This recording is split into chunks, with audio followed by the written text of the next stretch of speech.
हे दोस्तों, मैं चिराग एक और वीडियो के साथ। तो आज हम देख रहे हैं पास्ट ईयर के and important MCQs concept of revenue से रिलेटेड और डिफरेंट मार्केट फॉर्म से रिलेटेड, जिसमें आपने perfect competition, monopoly, monopolistic competition और ओलिगोपोली का पार्ट देख लिया था।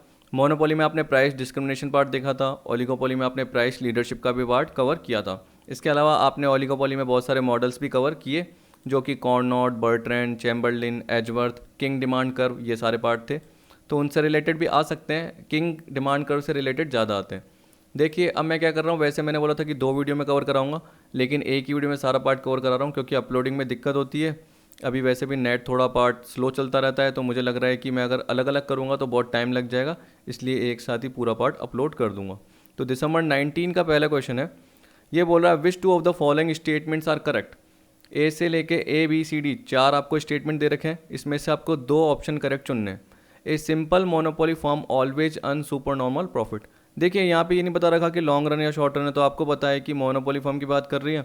शॉर्ट रन में क्या होता है, सुपर नॉर्मल, नॉर्मल और लॉस। अब मैं डिटेल में नहीं जाऊँगा क्योंकि देखिए मैंने आपको पर्टिकुलर बताया हुआ है, तो मैं आपको शॉर्ट में बता देता हूँ। सुपर नॉर्मल प्रॉफिट का मतलब क्या हो गया, average revenue is greater than average cost. Normal profit या जिसको आप इकोनॉमिक प्रॉफिट भी बोलते हैं, जब जीरो हो, याद रखना। इकोनॉमिक प्रॉफिट कब होता है, जब average revenue is greater than average cost, यानी super normal profit. Economic profit zero कब कहा जाता है, जब हम क्या बोलते हैं कि नॉर्मल प्रॉफिट है, यानी average revenue is equal to average cost. और जब एवरेज रेवेन्यू कम हो और एवरेज कॉस्ट ज़्यादा हो तो लॉसेस का पार्ट होगा। तो आपको बताया कि शॉर्ट रन में चाहे मोनोपोली फर्म की बात करें, चाहे हम मोनोपोलिस्टिक कंपटीशन की बात करें, चाहे हम परफेक्ट कंपटीशन की बात करें, तो जनरली ये तीनों पार्ट तो होते ही हैं। जब मैंने आपको परफेक्ट कंपटीशन में लॉन्ग रन में बताया तो क्या बताया था, आपको ध्यान हो तो आपको बताया नॉर्मल प्रॉफिट होता है, क्योंकि फर्म आ जाती है। मैंने बताया जहाँ कंपटीशन जुड़ रहा है, यहाँ पे भी क्या होता है, नॉर्मल प्रॉफिट ही होता है लॉन्ग रन में। शॉर्ट रन में तीनों होते हैं और लॉन्ग रन में क्या होता है, नॉर्मल प्रॉफिट होता है। Monopoly firm extra normal profit कमा सकती है लॉन्ग रन में, लेकिन देखिए यहाँ लॉन्ग रन शॉर्ट रन नहीं बता रखा, इसलिए मैं इसको गलत बोलूँगा, क्योंकि ये पूरा का पूरा सही ऑप्शन नहीं है। यहाँ पे ये नहीं बोल रखा कि कौन से रन में, शॉर्ट रन में या लॉन्ग रन में, इसलिए। ठीक है, इसी तरीके से ये भी गलत है, चाहे आप देख सकते हो डी वाला, firm under monopolistic competition earn only normal profit. अब मैं आपको सीधा ए से डी पे इसलिए पहुंचा रहा हूँ क्योंकि आपने ये देख लिए होंगे सारे के सारे एमसीक्यूज, क्योंकि पहले ही मैं अनटिक प्रोवाइड कर देता हूँ, इसलिए मैं आपको बता रहा हूँ कि ए और डी नहीं है। क्यों नहीं है, क्योंकि आपको पता है कि देखो firm under monopolistic competition earn only normal profit. हाँ, लॉन्ग रन में होता है कि फर्म क्या करती है, नॉर्मल प्रॉफिट कमाती है, लेकिन यहाँ पे कहाँ दे रखा है लॉन्ग रन और शॉर्ट रन। पर आपको बी वाला पॉइंट बिल्कुल सही दिखेगा, क्योंकि क्या बोल रहा है, Sweezy's kinked demand curve model is best known model explaining relatively more satisfactory behaviour of oligopoly firm for price rigidity. तो जनरली प्राइस रिगिडिटी में हमने ये देखा था कि अगर एक फर्म प्राइस कम करने की करती है तो दूसरी भी क्या करती है, रेटिलेट करती है, रिएक्ट करती है, प्राइस कम कर देती है। लेकिन एक फर्म अगर वही प्राइस बढ़ाती है तो दूसरी फर्म नहीं बढ़ाती, क्योंकि उसको पता है कि जो पर्टिकुलर इसके कस्टमर इसके पास आ जाएंगे और इसी प्राइस पे ये बहुत अच्छा मार्जिन कमा लेगी, तो ये प्राइस बढ़ाने की फिर ये भी नहीं करेगी। तो उस केस में क्या होगी, प्राइस स्टेबिलिटी रहेगी लॉन्ग टाइम के लिए। तो हम ये भी बोल सकते हैं कि पर्टिकुलर एक पॉइंट पे क्या है, हाई इलास्टिक भी बन जाता है और लेस इलास्टिक भी बन जाता है, तो एक किंक मिल जाता है, जो कि आपने मेरे हिसाब से ओलिगोपोली के फर्स्ट पार्ट में ही देखा था, किंग डिमांड कर्व थ्योरी वाले पार्ट में, पॉल स्वीजी। ठीक है, ध्यान आ गया, तो इसलिए बी ठीक है। फिर सी पॉइंट में क्या बोल रहा है, a perfectly competitive firm is price taker. आपको पता है क्यों होता है, क्योंकि जब भी हम इंडस्ट्री की बात करते हैं तो इंडस्ट्री की मार्केट फोर्सेस, मतलब डिमांड एंड सप्लाई के थ्रू, ये सप्लाई बना और ये डिमांड बना, उसके थ्रू जो भी एक तरीके से प्राइसेस सेट हुई वो इंडिविजुअल फर्म को अप्लाई हो गई और एक हॉरिजॉन्टल लाइन बन गई किसके, ओ एक्स एक्सिस के, जिसे हम बोलते हैं कि फर्म क्या हो गई, प्राइस टेकर हो गई एंड क्वांटिटी एडजस्टर हो गई। ऐसे बोलते हैं, price taker and quantity adjuster, ऐसे बोल सकते हैं। ठीक है, तो बी भी ठीक है और सी भी ठीक है, तो यहाँ पे अपना आंसर होगा सी, बी एंड सी। ये दिसंबर 19 में था, ये कईयों ने सही किया था, क्योंकि देखो स्वीजी की जब भी बात आती है तो प्राइस रिगिडिटी का पार्ट सबको पता रहता है, पॉल एम स्वीजी का किंग डिमांड कर सबको पता रहता है, और उसके साथ साथ ये भी पता रहता है कि डिसकंटिन्यूटी होती है बीच में, तो जो मार्जिनल कॉस्ट के बीच में और रेवेन्यू वाले पार्ट में, आपको जो मैंने बताया था इस तरीके से बनाते हुए, तो आप एक बार देख लेना, वहाँ पे आपको मैंने 2 कर्व बताए हुए। अब देखिए ये बोल रहा है सेकंड में, विच one of the following is not the pre requisite of the price discrimination. ठीक है, तो क्या रिक्वायरमेंट नहीं होती प्राइस डिस्क्रिमिनेशन से रिलेटेड, तो आपको पता है कि क्या होनी चाहिए, अगर वो पता रहेगा तो आपको ये भी पता चल जाएगा कि क्या नहीं होती। तो यहाँ पे देखिए बोल रहा है firm must have monopoly power, तो ये तो होनी ही चाहिए, क्योंकि जब भी हम प्राइस डिस्क्रिमिनेशन देखते हैं तो उसमें मोनोपोली पावर का पार्ट होता ही है। जैसे मैंने बताया, डॉक्टर एक पर्टिकुलर एरिया में 500 रुपीज़ पर कंसल्टेंसी के चार्ज कर रहा है, और एक एरिया में मतलब अपने घर के पास, क्योंकि उसको पता है कि वहाँ पे लोअर अर्निंग वाले, या हम बोल सकते हैं कि मीडियम क्लास वाले पीपल रहते हैं, तो उनसे वो 200 रुपीज़ पर कंसल्टेंसी चार्ज करता है। और जिस दूसरी जगह में जाता है, यहाँ जहाँ हॉस्पिटल है उसका, वहाँ पे वो 500 रुपीज़ पर कंसल्टेंसी चार्ज करता है। तो एक ही पर्टिकुलर गुड्स या सर्विसेज के लिए आप डिफरेंट कस्टमर से क्या कर रहे हो, अलग अलग कस्टमर से क्या कर रहे हो, अलग अलग प्राइसेस चार्ज कर रहे हो। तो वो क्यों कर रहे हो? क्योंकि आप प्राइस डिस्क्रिमिनेशन का पार्ट कर रहे हो। ठीक है, तो फर्म की क्या होनी चाहिए? मोनोपोली पावर होनी चाहिए। Product has multiple close substitute and different uses. ऐसा हो ही नहीं सकता, क्योंकि आपको पता है कि जब भी हम मोनोपोली की बात करते हैं तो no close substitute normal way में बोलते हैं, जिसे हम प्योर मोनोपोली बोलते हैं। हाँ, अगर मैंने आपको इम्परफेक्ट मोनोपोली बोली तो कुछ सब्सटीट्यूट हो सकते हैं, लेकिन ये नहीं कि बहुत सारे क्लोज सब्सटीट्यूट हो, क्योंकि बहुत सारे तो किस में होते हैं? मोनोपोलिस्टिक कंपटीशन में होते हैं। प्रोडक्ट डिफरेंशिएशन का पार्ट किस में होता है? किस में होता है? मोनोपोलिस्टिक कंपटीशन में होता है, जबकि मोनोपोली में तो होता ही नहीं है। तो हम क्या बोलेंगे? Following is not the pre requisite. इसका आंसर हो जाएगा बी। ठीक है, तो ए तो ठीक है किसके लिए? प्राइस डिस्क्रिमिनेशन के लिए, जबकि यहाँ पे बोला following is not the pre requisite, तो हम बोलेंगे ये गलत है। तो इसलिए अपना आंसर सेकंड का क्या होगा? बी। चलो फिर भी सी देख लेते हैं क्या बोल रहा है। Markets are separated and segmented. अगर आपको ध्यान हो तो मैंने आपको बताया था दो मार्केट है, ए और बी। वैसे उससे ज़्यादा मार्केट भी हो सकते हैं, लेकिन मैंने एग्जाम्पल में कवर किया था कि एक पर्टिकुलर फर्म है जो कि क्या करती है, पर्टिकुलर गुड्स की प्राइस 30 रुपीज़ रखती है, जिसे आप ए आर भी बोलते हैं। वो ए मार्केट में भी इतनी की बेचती है और बी में भी इतने की बेचती है। पर आपको क्या निकाल के पता करना है कि मार्जिनल रेवेन्यू कैसे इक्वल होता है दोनों मार्केट में। तो आपको अलग अलग प्राइसेस सेट करनी है। ठीक, तो एक जगह आपका मार्जिनल रेवेन्यू 15 आ रहा था, एक जगह 24 आ रहा था, क्योंकि ए मार्केट में 2 इलास्टिसिटी थी और बी मार्केट में 5 इलास्टिसिटी थी। तो आपको पता है कि दो मार्केट होंगे या उससे ज़्यादा मार्केट होंगे। तो ये बोल रहा है markets are separated and segmented, तो आपने एक ही मार्केट को अलग अलग सेपरेट कर दिया, बिल्कुल ठीक है। फिर क्या बोल दिया? Price elasticity of product must differ in different markets. तो आपको पता है कि एक मार्केट में हमने 2 सेट की थी, एक में 5 की थी, इसलिए मार्जिनल रेवेन्यू अलग आ रहा था, जबकि हमें क्या चाहिए? फिर इक्वल चाहिए था। तो इसलिए हमें प्राइसेस क्या करनी थी? अलग अलग सेट करनी चाहिए थी, जिसे हम बोलते हैं प्राइस डिस्क्रिमिनेशन। तो ये प्री रिक्विजिट है, ये है और ये है। तो क्या नहीं है? ये नहीं है, और यही अपना आंसर है। तो सेकंड का आंसर क्या होगा आपका? बी। थर्ड देखिए, थर्ड में क्या है, आप गलती करोगे जनरली, क्योंकि आपको आइडिया नहीं रहेगा, या मैंने आपको पढ़ाया भी होगा तो आपने ढंग से ध्यान नहीं दिया होगा। यहाँ बोल रहा है axis capacity is note noticed in which of the following market condition. तो अगर आपने ध्यान दिया हो तो मैंने मोनोपोलिस्टिक कंपटीशन में बताया था कि आपकी एक्सिस कैपेसिटी रह जाती है। ज़रूरी नहीं है कि आप लोएस्ट एवरेज कॉस्ट पे ही पर्टिकुलर आउटपुट प्रोड्यूस करो। ठीक है, आपको ध्यान होगा। चलिए आपको नॉर्मल ध्यान दिला देता हूँ। कॉस्ट वाले पार्ट में मैंने बताया था एवरेज कॉस्ट होती है। ये मान के चलो कि ये इसका लोएस्ट पॉइंट है, यहाँ पे जो मार्जिनल कॉस्ट है ना वो इंटरसेक्ट कर रही है।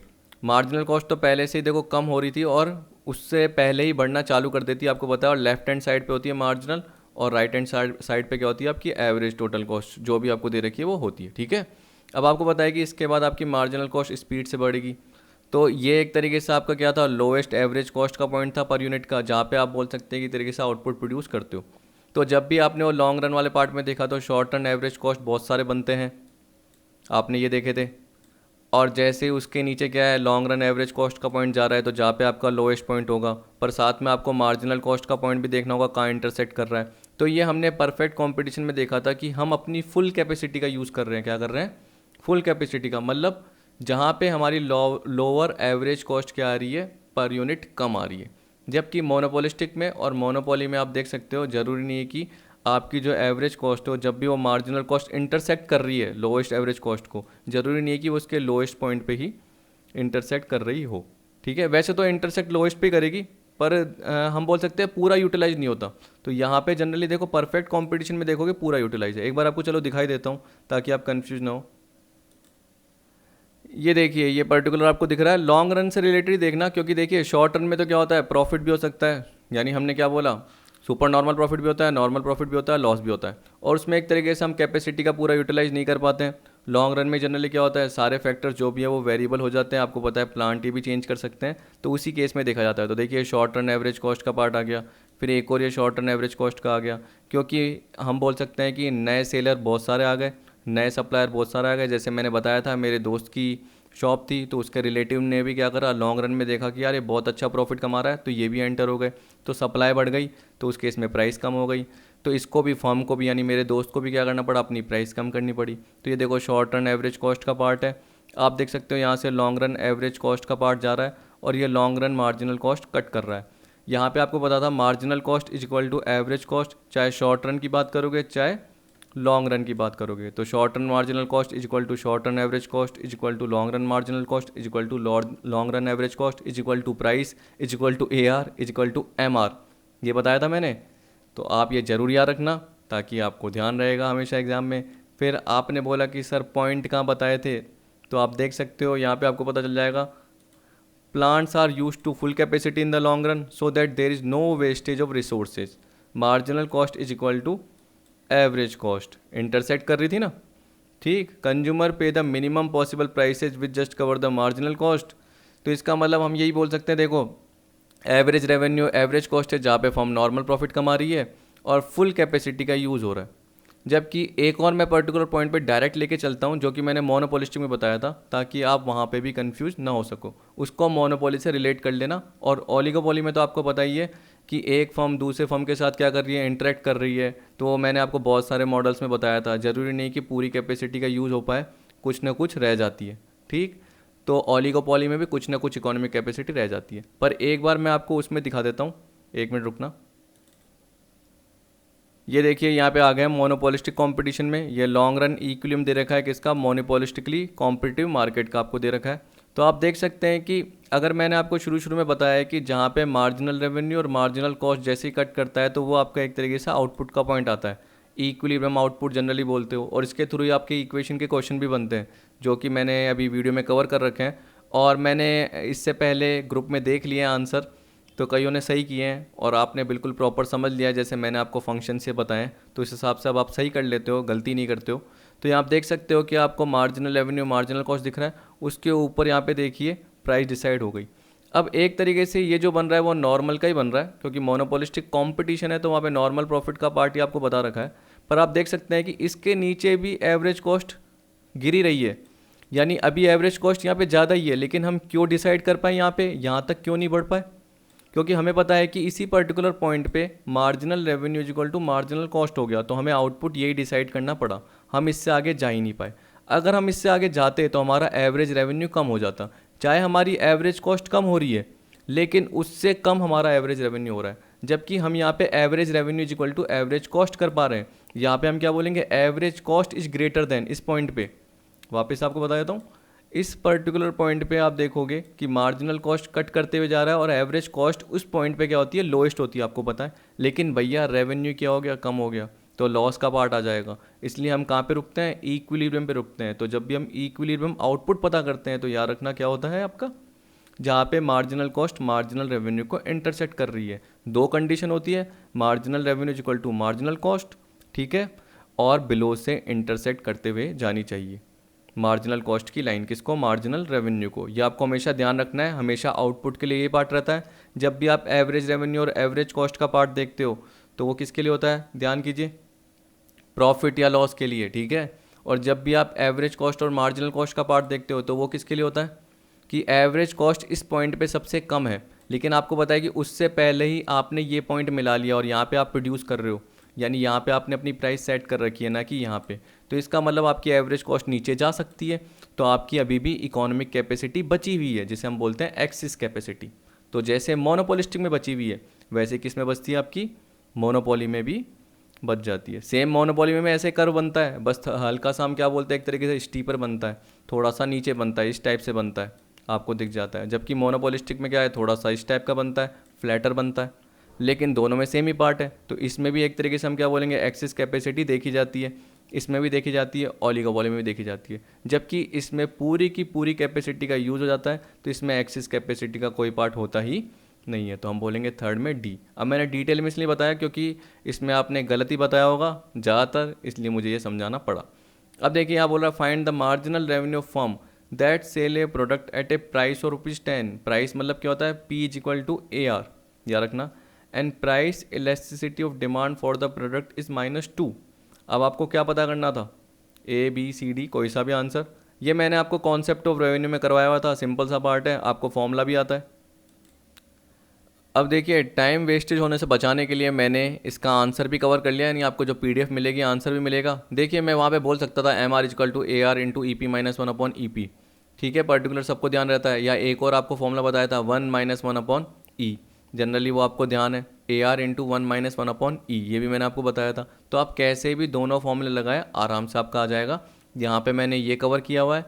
आपको पता है कि price is equal to A R होता है, और आपको इलास्टिसिटी जब भी दे रखा है -2, सीधी सी बात है वो नेगेटिव ही होता है, क्योंकि प्राइस और डिमांड का इन्वर्स होता है, तो माइनस के साइन की ज़रूरत नहीं होती, याद रखना।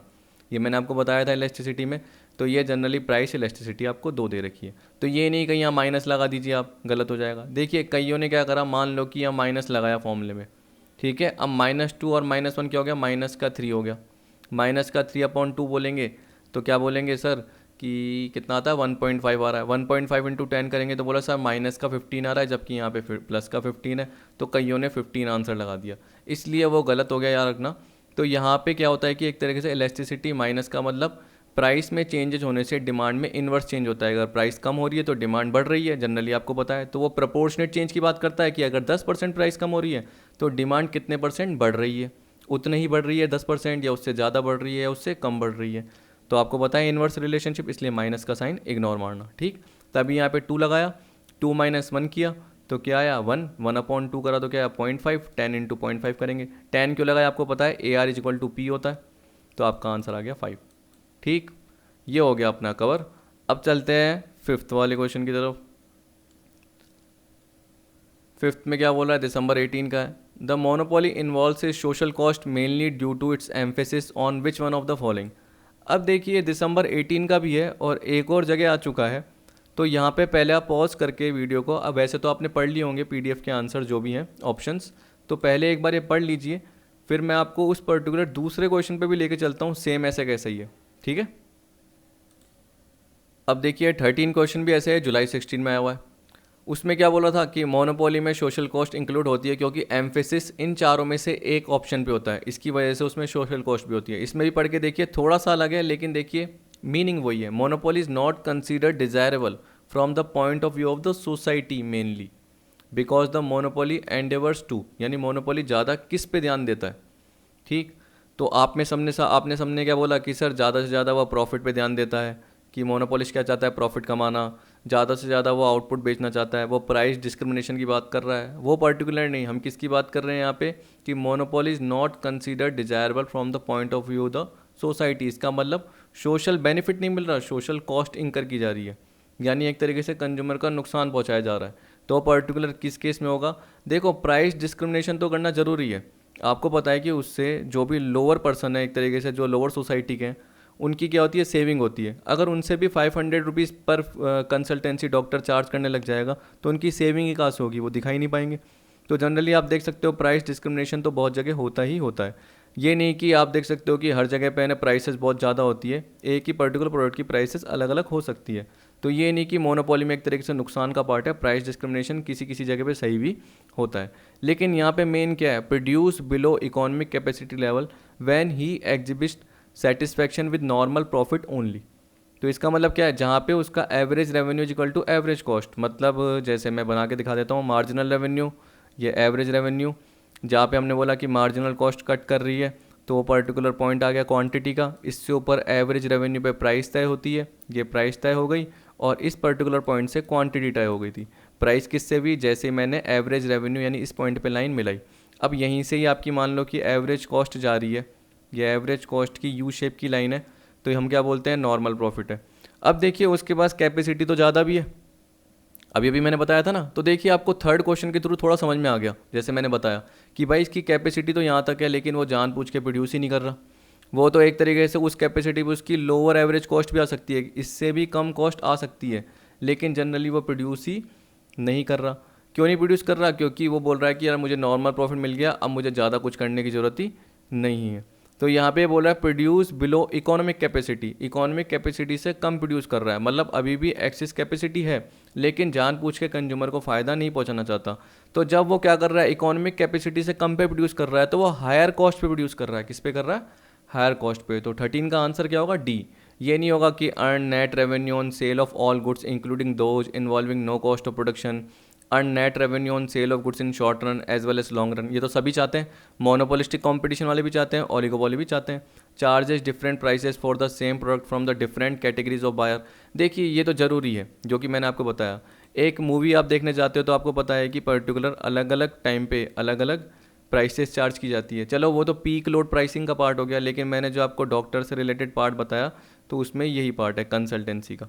ठीक, फिर भी आप देख सकते हो कि इसका डी होगा आंसर 13 का। मैं 13 का वापस नहीं बताऊंगा क्योंकि सेम ही है, अब चाहे वापस ये पढ़ के देख लीजिए, आपको पता चल जाएगा।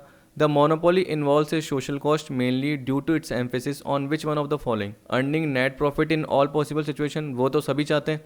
Attempting to a stall entry of other firm in the market, तो जनरली ये बोल रहा है कि दूसरों की एंट्री रोकना एक तरीके से कि वो एंटर नहीं कर पाए, तो मोनोपोलिस्ट तो वैसे भी चाहता है।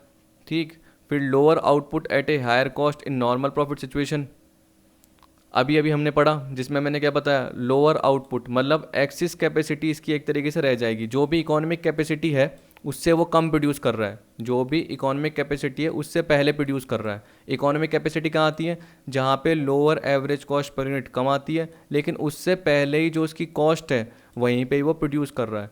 तो हम उस केस में क्या बोलेंगे, आउटपुट कम निकाल रहा है एट ए हायर कॉस्ट, क्योंकि एवरेज कॉस्ट पर यूनिट कहाँ पे कम आती है, जहाँ पे इकोनॉमिक कैपेसिटी का पार्ट आता है, लेकिन वो यहीं पे प्रोड्यूस कर रहा है, तो उसकी जो है एक तरीके से एक्सिस कैपेसिटी बच गई।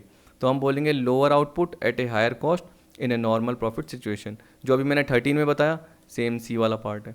तो हम क्या बोलेंगे, सोसाइटी के लिए एक तरीके से ये बेनिफिट नहीं है, क्योंकि सोसाइटी को जो आउटपुट मिल रहा है वो ज़्यादा कॉस्ट पे मिल रहा है, हम ये बोल सकते हैं, और सोसाइटी ने जितनी डिमांड की है उसके हिसाब से वो आउटपुट उन्हें प्रोवाइड नहीं करवा रहा सामने वाला। ठीक, तो फिफ्थ का सी। और ये भी बोल सकते हैं, देखो हायर कॉस्ट पे मिलेगा तो क्या होगा, सामने वाले कंज्यूमर की जो भी सेविंग है वो किसके पास आ जाएगी, मोनोपोलिस्ट के पास आ जाएगी। तो मोनोपोलिस्ट की यानी सॉरी जो कंज्यूमर है या क्लाइंट है या कस्टमर है, जो भी उसकी जो भी बचत है वो सारी की सारी मोनोपोलिस्ट के पास आ जाएगी। तो ये भी नुकसान है सोसाइटी का, इसलिए हम क्या बोलेंगे, फिफ्थ का सी।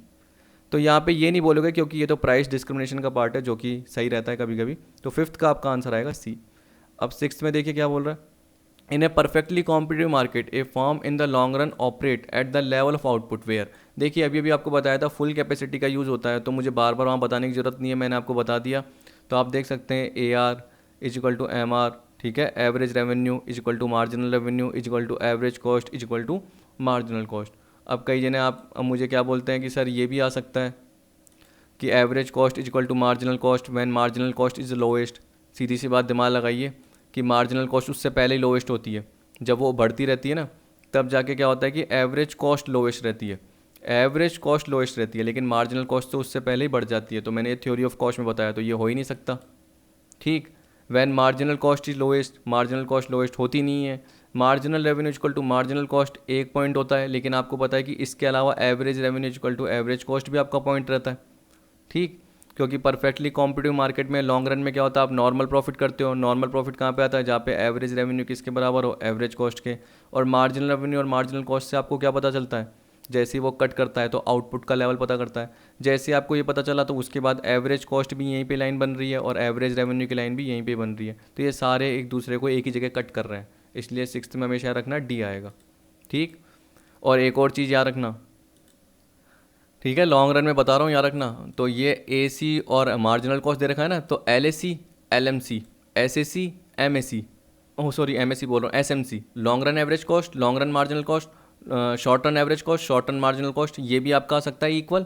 और A R is equal to M R तो होगा ही, क्योंकि price is equal to A R is equal to M R. तो लॉन्ग रन में ये सारे के सारे इक्वल हो जाते हैं। अब देखिए आपका ये सेवन्थ वाला था, ये जो मैंने कॉन्सेप्ट ऑफ रेवेन्यू बताया, ठीक है, सिक्स्थ का आपका डी होगा याद रखना। अब सेवन्थ वाला जो था वो मैंने आपको कॉन्सेप्ट ऑफ रेवेन्यू में ही कवर करा दिया था। तो आपको ध्यान हो, ये बोला which one of the following set is incorrect to show the inter relationship among price electricity coefficient, change in price and change in total revenue. Generally इसमें हमने ये देखा था कि देखिए अगर आपका ये पर्टिकुलर पार्ट दे रखा है 0, less than 1, equal to 1, more than 1, prices में चेंज होता है तो टोटल रेवेन्यू पे क्या असर होता है। तो ये तो मैंने बोला कि आप खुद ही कैलकुलेट करके पता कर सकते हो। तो जनरली आप एक एग्जांपल बनाना, उसमें प्राइस और क्वांटिटी डिमांडेड सेट कर देना। हाँ बस इक्वल टू 1 में थोड़ी गड़बड़ आएगी, लेकिन लेस देन 1 और मोर देन 1 में आपको प्रॉपर पता चल जाएगा।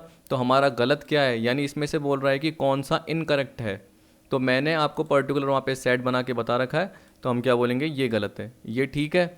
चलिए आप ऐसे भी याद रखिए कि जब भी 0 और <1 हो तो आपका सीधा पार्ट रहता है, प्राइस में चेंज हो रहा है उतना ही टोटल रेवेन्यू का पार्ट बता रहा है। मतलब अगर प्राइस इंक्रीज हो रही है तो टोटल रेवेन्यू भी इंक्रीज हो रहा है, डिक्रीज हो रही है तो टोटल रेवेन्यू भी डिक्रीज हो रहा है। अब यहाँ पे देखिए गलत आ गया ना, ठीक।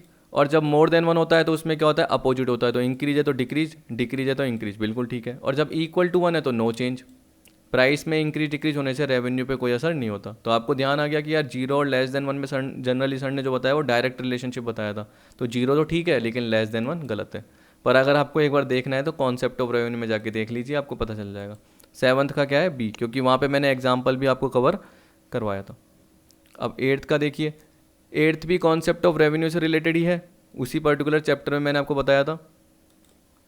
देखिए ये बोल रहा है कि statement 1 point price elasticity of demand, जिसको हम ज्योमेट्रिक मेथड के हिसाब से बोलते हैं कि जो AR कर्व है उसके बीच में ये 1 है, ये आपका इन्फिनिट था, ये आपका 0 पॉइंट था, यहाँ पे >1 था, यहाँ <1 था, जिसके लिए आपका फॉर्मूला कौन सा यूज़ होता है, ये वाला AR/AR - MR, बिल्कुल ठीक है। मार्जिनल और एवरेज रेवेन्यू के हिसाब से ये फॉर्मूला, तो स्टेटमेंट 1 ठीक है। सेकंड में क्या बोल रहा है, the point price elasticity of demand is the product of the slope of demand function and the ration नहीं है ये, ratio between corresponding price and quantity, ठीक। तो आप देख सकते हैं पॉइंट प्राइस इलास्टिसिटी क्या बताती है, एक तो स्लोप ऑफ डिमांड बताती है जो कि आपने देखा, ठीक है, and ratio between corresponding price and quantity. जब भी हम प्राइस और क्वांटिटी का रिलेशनशिप देखते हैं तब जाके तो हमारा डिमांड कर्व बनता है। तो सीधी सी बात है, जो ज्योमेट्रिक मेथड है वो पर्टिकुलर एक कर्व पे लाइन होती है, स्ट्रेट लाइन होती है, जो कि जनरली बताती है कि इन्फिनिट है, >1 है, =1 है, <1 है या 0 है। तो हम क्या बोलेंगे, both the statements are correct. 8th का क्या होगा आपका, ए। तो कभी कभी ऐसे आते हैं जो कि आपको आते हुए भी क्या है आप गलत कर सकते हो। अब देखिए ये तो मैंने पहले भी बीच में कई बार बता रखे हैं, जब भी मैंने आपको एग्जाम्पल दिए, तो आप देख सकते हो मैंने मोबाइल कंपनीज़ के एग्जाम्पल दिए तो मोनोपोलिस्टिक कंपटीशन बोला। यहाँ पे देखिए बोला मैन्युफैक्चरिंग ऑफ टीवी सेट यानी इलेक्ट्रॉनिक्स आइटम जो भी है, तो आपको पता है कि उनकी बहुत सारी कंपनीज होती है। Manufacturing of TV set and refrigerator and their pricing in India belong to which one of the following market structure. तो आपको पता है कि देखो परफेक्ट कंपटीशन तो इमेजिनरी है तो उसको भूल जाओ। मोनोपोली में सिंगल सेलर की बात करता है जनरली, तो ये भी भूल जाओ। ओलिगोपोली में क्या होता है, फ्यू नंबर ऑफ सेलर होते हैं लेकिन वो लार्ज होते हैं, तो आप उसमें टायर कार कंपनी जनरली ये देखोगे। लेकिन टीवी सेट और रेफ्रिजरेटर तो बहुत सारी कंपनीज बनाती है आजकल, तो क्या छोटी छोटी कंपनियां भी मार्केट में कूद रही हैं। वैसे ही बड़ी कंपनियों में आप देखोगे, देखिए माइक्रोमैक्स भी है, पर मैंने ये कि पहले नाम ही क्यों ले लिया, LG है, सैमसंग है, ठीक है, और कौन सी है, वीडियोकॉन है, ओनिडा है, फिर इसके अलावा माइक्रोमैक्स, VU और MI की भी टीवीज़ आती है। तो आप देख सकते हैं बहुत सारे नाम आएंगे, और इसके अलावा लोकल कंपनीज़ की भी बहुत सारी अलग अलग आएगी जो कि ज़्यादा एडवर्टीजमेंट नहीं करती है, ठीक। तो मोनोपोलिस्टिक कंपटीशन में आपको बहुत सारे जैसे मैंने मोबाइल कंपनी में बोला कि आपको क्या 8-9 कंपनियां याद रहती हैं, लेकिन अगर आप नेट पे सर्च करोगे गूगल पे तो अराउंड आपको 100 या 110 इतनी कंपनी दिख जाएगी जो कि मोबाइल से रिलेटेड है। वैसे टीवी से रिलेटेड भी आपको बहुत सारी, या रेफ्रिजरेटर से रिलेटेड भी बहुत सारी दिख जाएगी। तो मोनोपोलिस्टिक कॉम्पिटिशन का पार्ट आ जाता है। लार्ज नंबर ऑफ सेलर, ठीक, जो कि एक तरीके से इन्फ्लुएंस नहीं कर सकते हैं मार्केट को, तो उसके लिए उन्हें क्या करना पड़ता है, एडवर्टीजमेंट पे जोर देना पड़ता है। मोनोपोलिस्टिक के पार्ट में मैंने आपको बहुत सारा पार्ट बताया था। और इसके अलावा क्या होता है कि कभी कभी वो अपनी इमेज या गुडविल के थ्रू, ब्रांडिंग के थ्रू, प्रोडक्ट डिफरेंशिएशन के थ्रू क्या करते हैं, मार्केट में पकड़ बनाने की करते हैं। तो क्या आएगा, मोनोपोलिस्टिक कॉम्पिटिशन। अब 10th में देखिए बोला short run demand and total cost function for a monopoly firm are as under. अब किसी भी पर्टिकुलर फर्म के लिए दे रखा है, लेकिन आपको आना चाहिए कैसे, डिमांड फंक्शन आपको दे रखा है Q = 100 - 0.2p, प्राइस फंक्शन दे रखा है 500 - 5Q, टोटल कॉस्ट दे रखी है आपको 50 + 20Q + Q², क्वांटिटी देखो total quantity of product in physical unit, price of the product per unit, और TC मतलब क्या आ गया आपका, टोटल कॉस्ट का पार्ट आ गया। अब ये बोल रहा है what is the profit maximising output of the pure monopoly firm. 4 option दे रखे हैं। अब देखिए इसका आंसर जो होगा वो तो होगा 40, क्योंकि यहाँ पे बोल रहा है what is the profit maximising output of pure monopoly firm. ये मैंने कैलकुलेट किया है, मैं आपको दिखा देता हूँ, लेकिन मैं आपको ये बताना चाहता हूँ कि देखिए ये प्राइस फंक्शन जो निकला है ना, याद रखना, ये आपको दे रखा है। अगर आप बोलोगे सर प्राइस फंक्शन नहीं दे रखा होता और ये भी दे रखा होता और ये, और फिर प्राइस कैसे लेते, क्योंकि प्राइस में काम आएगी तभी मैं आपको बता रहा हूँ।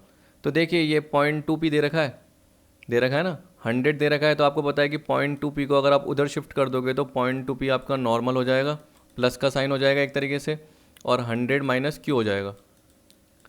अब 0.2 हटा दीजिए और उसको नीचे डिवाइड कर दीजिए। तो आपको पता है कि जैसे डिवाइड करोगे तो ये 500 हो जाएगा, और ये ऊपर डिवाइड करोगे तो ये कितना आ जाएगा आपका 5Q आ जाएगा। 500 माइनस 5Q बन जाएगा। तो याद रखना कि इस तरीके से आपका पार्ट हो सकता है, कुछ भी पॉसिबिलिटी हो सकती है। तो आपका इस तरीके से 500 माइनस 5Q जो दे रखा है वो इससे रिलेटेड ही फंक्शन दे रखा है। ठीक है, टोटल कॉस्ट में ये जो दे रखी होती है 50 अलग से मैंने आपको बताया था, ये फिक्स कॉस्ट होती है। और 20Q प्लस क्यू स्क्वायर, अगर क्वांटिटी के साथ कुछ दे रखा है या कुछ भी नहीं दे रखा, आपको बताया क्वांटिटी स्क्वायर, क्वांटिटी या उसके आगे वैल्यू दे रखी है, तो जनरली ये आपकी वेरिएबल कॉस्ट होती है। जो भी मार्जिनल कॉस्ट आती है वो इसके थ्रू आती है, इसके थ्रू नहीं आती, तो इसको इग्नोर मारना। ठीक, अब आप सोचिए कि प्रॉफिट मैक्सिमाइजिंग आउटपुट की बात कर रहा है, तो आउटपुट की बात कर रहा है, इक्विलिब्रियम आउटपुट कहाँ निकलता है? अगर आपको ध्यान हो, मैंने आपको बताया हो, तो देखो मैंने आपको खूब बार बता दिया कि ये देखो कौन सी फॉर्म है, मोनोपोली। तो उस हिसाब से हमें कर्व ध्यान रहना चाहिए माइंड में, ताकि हम अप्रोच पता कर सकें, मार्जिनल रेवेन्यू और एवरेज रेवेन्यू। ठीक है, आपको ध्यान है? तो एवरेज का भी कोई रोल नहीं है क्योंकि हम आउटपुट की बात कर रहे हैं। तो आपको पता होगा कि मार्जिनल रेवेन्यू का पार्ट आता है तो दो कंडीशन होती है, marginal revenue equal to marginal cost, और जहाँ पे मार्जिनल कॉस्ट क्या कर रही है, बिलो से कट करते हुए जा रही है।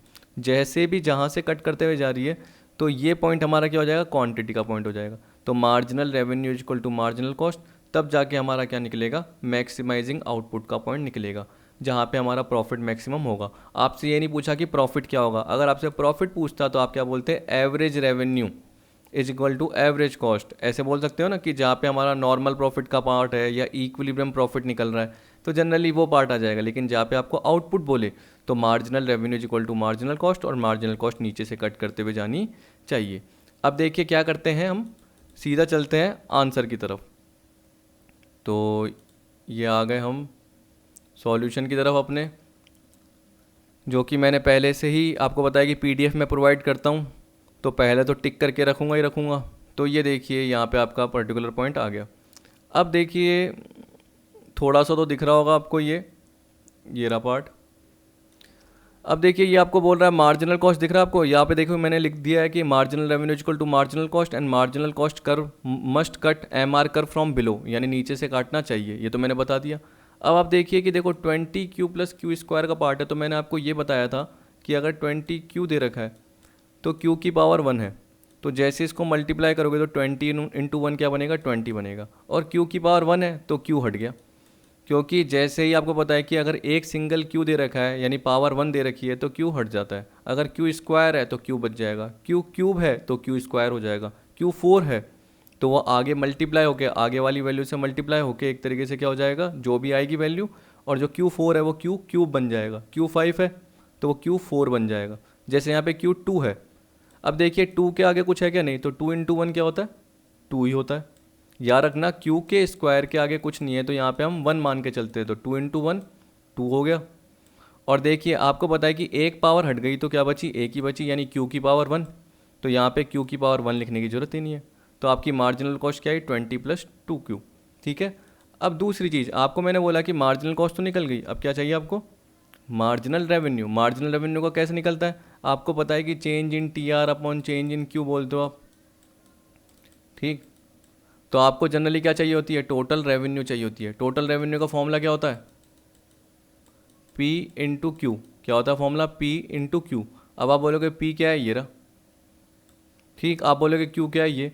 लेकिन देखिए उसमें कन्फ्यूजन होगा, क्योंकि अगर आप P को यहाँ पे पुट करोगे, Q को यहाँ पे पुट करोगे, पुट करके देखिए एक बार, आपको पता है कि वो क्या हो जाएगा, मल्टीप्लाई होके PQ हो जाएगा, बहुत दिक्कत हो जाएगी। तो आपको बस क्या करना है, P को ही पुट करना है, प्राइस को ही, 500 माइनस 5Q ऐसे करना है आपको, और ब्रैकेट में क्या कर देना, Q, 500 minus 5Q into Q, क्योंकि आपको पता है Q तो आपको दे रखा है, प्राइस आपको क्या दे रखी है, ये वाला पार्ट 500 माइनस 5Q। और मैंने ये भी बताया कि अगर आपको प्राइस फंक्शन नहीं दे रखा तो वो डिमांड फंक्शन से आप निकाल सकते हैं। ठीक है, क्योंकि आप ये तो बोलोगे नहीं सर कुछ भी नहीं दे रखा, देगा तो सही। तो ये रहा, देखिए ये पर्टिकुलर बना दिया P इंटू क्यू। अब आप देख सकते हैं 500Q हो गया और 5Q का स्क्वायर हो गया।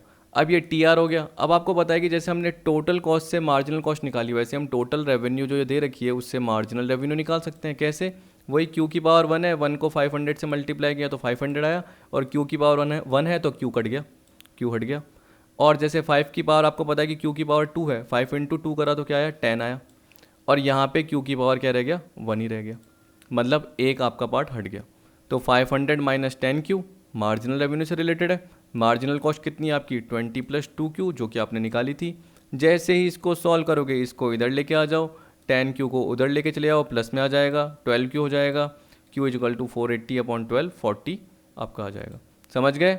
यानी आपको क्या पता करना था, टोटल कॉस्ट पता था, मार्जिनल कॉस्ट पता करनी थी, टोटल रेवेन्यू पता नहीं था, जिसको आपने क्या करा P इंटू क्यू करा, 500Q माइनस 5Q स्क्वायर आया। जब भी मैंने बताया कि Q के ऊपर पावर अगर नहीं होती यानी 1 होती है तो उस केस में क्या होता है 1 इंटू 500 जो भी आगे की वैल्यू मल्टीप्लाई करोगे तो वही आएगा और Q हट जाएगा। अगर स्क्वायर है तो Q की पावर 1 हट जाती है, याद रखना। जैसे अगर Q क्यूब है तो 1 पावर हट गई तो Q स्क्वायर बचा, यहाँ पे Q स्क्वायर है तो क्या बचा Q की पावर 1 बची, क्योंकि 2 को आपने जैसे 5 से मल्टीप्लाई करा तो 10 आया, ठीक है, और एक पावर हट गई तो एक पावर ही बची, एक पावर बची तो आपको Q की पावर 1 लिखने की ज़रूरत नहीं होती, इसलिए हम 10Q लिखते हैं। ठीक, तो यहाँ पे आपका ये भी सॉल्व हो गया, आंसर क्या आ गया आपका 40। अब अगला देखिए क्या बोल रहा है, 11th है, ये बोल रहा है king demand curve model of oligopoly was developed by जनवरी 17। आप देख सकते हैं कि ऊपर भी हमने पढ़ा था किसने, पॉल एम स्वीजी ने, तो आंसर क्या होगा इसका डी होगा। ठीक है, इसके बाद देखिए 12 वाले पार्ट में, in which one of the following market situations the pricing above the prevailing market price is used as a more common practice. ये बोल रहा है कि आपको ये 4 ऑप्शन दे रखे हैं। अब आप बताइए कि अगर हम प्रिवेलिंग मार्केट में जो प्राइस चल रही है उससे अगर प्राइसिंग करते हैं तो हम कैसे कर सकते हैं, जब हमारे पास जनरली क्या हो, लग्जरियस गुड्स हो, प्रेस्टिजियस कमोडिटी हो, याद रखना। वैसे नॉर्मली हम नहीं कर सकते। जैसे यहाँ पे बोल रखा है market where the selling firm face perfect competitive situation. अरे परफेक्ट कॉम्पिटिटिव होता है तो क्या होता है, मार्केट की फोर्सेज के थ्रू, डिमांड और सप्लाई के थ्रू। तो हम तो प्राइस डिसाइड ही नहीं कर सकते, हम तो क्या है प्राइस टेकर हैं न कि प्राइस मेकर, तो ये गलत हो गया। बी में देखिए market where the selling firm want to gain popularity of the product having high cross elasticity of their demand. इसका मतलब क्या है, जब हाई क्रॉस इलास्टिसिटी होती है तो इसका मतलब क्या है, ये मान के चलो कि टी और कॉफ़ी है, तो जैसे मैंने आपको बताया अगर कॉफ़ी की प्राइसेस में कमी हो रही है तो कॉफ़ी की डिमांड बढ़ रही है, तो उस केस में टी के जो हमारे कस्टमर है वो इसकी तरफ शिफ्ट हो रहे हैं। तो अगर हम अपनी प्राइस कम कर देते हैं तो कॉफ़ी के जो कस्टमर है वो हमारी तरफ आ जाएंगे, आप ये बोल रहे हो। ठीक है, तो आपको तो बल्कि क्या करनी पड़ेगी, प्राइसेस कम करनी पड़ेगी। और इलास्टिसिटी का मतलब क्या होता है, क्रॉस इलास्टिसिटी, कि अगर आपकी प्राइस के कंपैरिजन में सामने वाले जो सब्स्टिट्यूट गुड्स है उसकी प्राइसेस में बहुत कमी आ गई तो उसकी डिमांड बढ़ जाएगी, हमारी डिमांड तो बहुत ज़्यादा कम हो जाएगी। जबकि यहाँ पे तो क्या बोल रहा है, प्रिवेलिंग मार्केट प्राइस से प्राइसिंग ज़्यादा रखनी है, तो ये गलत। अब ये अरिहंत में देखोगे बी दे रखा है तो बी तो गलत होगा हमेशा। क्रॉस इलास्टिसिटी के केस में तो नुकसान ही होगा। ठीक है, अगर हम ज़्यादा प्राइसेस रखने की करेंगे, क्योंकि हमें पता है कि हाई क्रॉस इलास्टिसिटी का मतलब अगर हम अपनी प्राइस ज़्यादा रखेंगे तो दूसरा क्या करेगा, ज़्यादा कमा जाएगा। अगर मैं टी की प्राइस मार्केट प्राइस से ऊपर रखूँगा तो मुझे पता है ना कि कॉफ़ी की लोग डिमांड ज़्यादा करने लग जाएंगे, क्योंकि कॉफ़ी की प्राइस तो नॉर्मल होगी, तो ये गलत हो गया ना। जबकि आपको पता है कि market where sellers rely on their customers high propensity to consume a prestigious commodity, जहाँ सेलर को पता है कि कस्टमर उनसे प्रेस्टिजियस कमोडिटी मतलब diamond, luxury car, luxury watches ये पर्टिकुलर ख़रीदने की करता है, तो मैं प्राइस अगर बढ़ाऊंगा मार्केट में जो वॉचेस की प्राइसेस चल रही है, पर मेरी लग्जरी की प्राइसेस कितनी है, पता है कि वॉचेस 10,000 की भी आती है, 15 की भी आती है, लेकिन मेरी वॉचेस की कीमत 1,50,000 की है, 2,00,000 की है, क्योंकि उसमें डायमंड, गोल्ड पर्टिकुलर ये जड़ा हुआ रहता है। या आपको पता है कि डायमंड महंगे मिलते हैं, तो एक तरीके से वो कंज्यूमर कंज्यूम करता है, तो जैसे जैसे प्राइस महंगी होती जाती है तो उसकी डिमांड भी ज़्यादा करता जाता है। तो हम क्या बोलेंगे यहाँ पे, सी पार्ट आएगा, तो वो प्रिवेलिंग मार्केट प्राइस से ज़्यादा पे सेलर बेचने की करेगा। ठीक, और डी तो छोड़िए, market where the selling firm have entered into stages of maturity and saturation, तो इसका कोई लेना देना ही नहीं है, तो हम क्या बोलेंगे, सी पॉइंट आएगा, इसका आंसर क्या होगा सी। अब 13 देखिए, monopoly is not considered desirable from the point of view of the society, ये मैंने आपको बता दिया, जिसमें अपना आंसर क्या था आपको पता है, ध्यान होगा। देखो ये produce below economic capacity level, क्योंकि आपको पता है कि अगर इकोनॉमिक कैपेसिटी लेवल से कम पे प्रोड्यूस करोगे तो एवरेज कॉस्ट क्या रहेगी आपकी, ऊपर रहेगी। अगर आप चाहे तो यहाँ प्रोड्यूस कर सकते थे, लेकिन आपको पता है कि जो मार्जिनल रेवेन्यू और मार्जिनल कॉस्ट कट करता है वहाँ पे आपका आउटपुट डिसाइड होता है, और उसके थ्रू एक तरीके से आप बोल सकते हो कि वहाँ पे आपकी ऊपर लाइन जाती है। ठीक है, एवरेज कॉस्ट की, एवरेज रेवेन्यू की भी लाइन जाती है आपको पता है, लेकिन उस पर्टिकुलर पॉइंट पे आप क्या करते हो, जहाँ पे आपका एवरेज कॉस्ट का पार्ट आ रहा है वो ज़्यादा आ रहा होता है, और इससे नीचे एवरेज कॉस्ट कम आ सकती है, लेकिन वो हमारी इकोनॉमिक कैपेसिटी है, प्रोड्यूस यहीं पे कर रहे हैं। तो जानबूझ के क्यों प्रोड्यूस कर रहे हैं, क्योंकि हम नॉर्मल प्रॉफिट कमा चुके हैं और उससे ज़्यादा हम प्रॉफिट की हमें एक्सपेक्टेशन नहीं है, या हम बोल सकते हैं कि हमें चाहिए ही नहीं क्योंकि हम इतना कमा चुके हैं मोनोपोली में, ऐसे बोल रहा है। तो यहाँ पे जो इसका आंसर होगा वो क्या होगा, 13 का डी होगा। अब 14 देखिए, 14 में क्या बोल रहा है, जून 15 में आया था।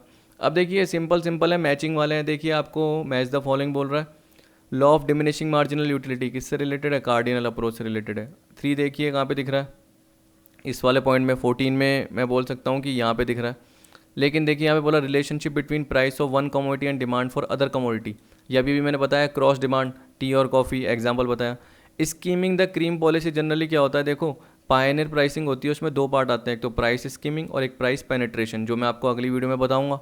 आपको ध्यान है, मैंने आपको बताया था कि बताऊंगा। अब स्कीमिंग का मतलब क्या होता है, स्कीम द क्रीम, यानी आप क्या कर रहे हो, ऊपर ऊपर की क्रीम निकाल रहे हो। तो यहाँ पे आपका जब भी नया प्रोडक्ट होता है और आपको पता है कि उसकी डिमांड ज़्यादा रहेगी, तो आप शुरू में हाई प्राइस रख लेते हो, और पूरे के पूरे जो भी प्रोडक्ट है ना शुरू शुरू में वो ज़्यादा प्राइस पे बेच देते हो, और जैसे जैसे प्रोडक्ट पुराना होता जाता है तो उसकी प्राइस फिर बाद में लोएस्ट कर देते हो। तो शुरू में आपने सारी क्रीम ले ली, ठीक है, सारा का सारा माल निकाल लिया, सारा का सारा पैसा निकाल लिया, तो उसे हम क्या बोलते हैं, स्कीमिंग द क्रीम पॉलिसी। तो वो किस में आएगी, इसमें। तो देखिए क्या था, 3 फिर 1 फिर 4, और प्राइस रिगिडिटी आपको पता ही है, स्वीजी से रिलेटेड ओलिगोपोली में। तो 3 1 4 और 2। अब बताइए यहाँ पे कहीं पे है क्या, नहीं, जबकि इसमें आंसर क्या दे रखा था मैं आपको बता देता हूँ। ऑफिशियल आंसर की में सी आंसर था, क्या था, सी या डी था आंसर, जहाँ तक मेरे को ध्यान आ रहा है। इसलिए मेरे को ये गलत लगा 14 में, और मैंने क्या करा, ऑप्शन जानबूझ के आपको ये दिए ताकि आप खुद पता कर सको कि यार आपने इतना पढ़ा हुआ है तो आप क्या कर सकते हो, 3 1 4 2 सही कर सकते हो। अब बताइए ऑफिशियल आंसर की में ऐसे दे रखा है, और जब मैंने क्या और जगह भी मैच किया और ऑफिशियल आंसर की भी मैच करी, ये नहीं कि सिर्फ अरिहंत और ट्रूमन से मैच किया, लेकिन ऑफिशियल आंसर की भी देखी, उसमें भी यही सही किया गया था, सी पार्ट। और सी पार्ट का कोई लेना देना नहीं। आप बताइए लॉ ऑफ डिमिनिशिंग ओलिगोपोली कहाँ से आ गया, फिर प्राइस सिक्योरिटी किस में जाएगी, ये देखिए थर्ड में कार्डिनल अप्रोच। वैसे ही देखते ही हंसी आ जाए कि पर्टिकुलर ऐसा कैसे कर सकते हैं, ये फिर भी देखो चेंज नहीं कर रखा, क्या कर सकते हैं। आजकल तो चलो फिर भी अपील कर सकते हैं तो जनरली चेंज हो ही जाता है, लेकिन पहले का मुझे पता नहीं इतना सिस्टम कि क्या रहता था। अब देखिए बोल रहा था following are the demand and supply equation in a perfectly competitive market, जून 15 का है। द आपको यहाँ पे दे रखा है, आप देख सकते हो क्यू एस दे रखा है ना, तो ये सप्लाई फंक्शन है, और ये क्यू डी दे रखा है, डिमांड फंक्शन है। पर आप याद रखना, जब भी आपको ये पर्टिकुलर डिमांड सप्लाई दे रखा है परफेक्टली कॉम्पिटिटिव में, आपको बोल दिया इक्विलिब्रियम मार्केट प्राइस निकालनी है, तो आपको पता है ना कि इक्विलिब्रियम पे क्या बोलते हैं हम, quantity supply is equal to quantity demand, ठीक है।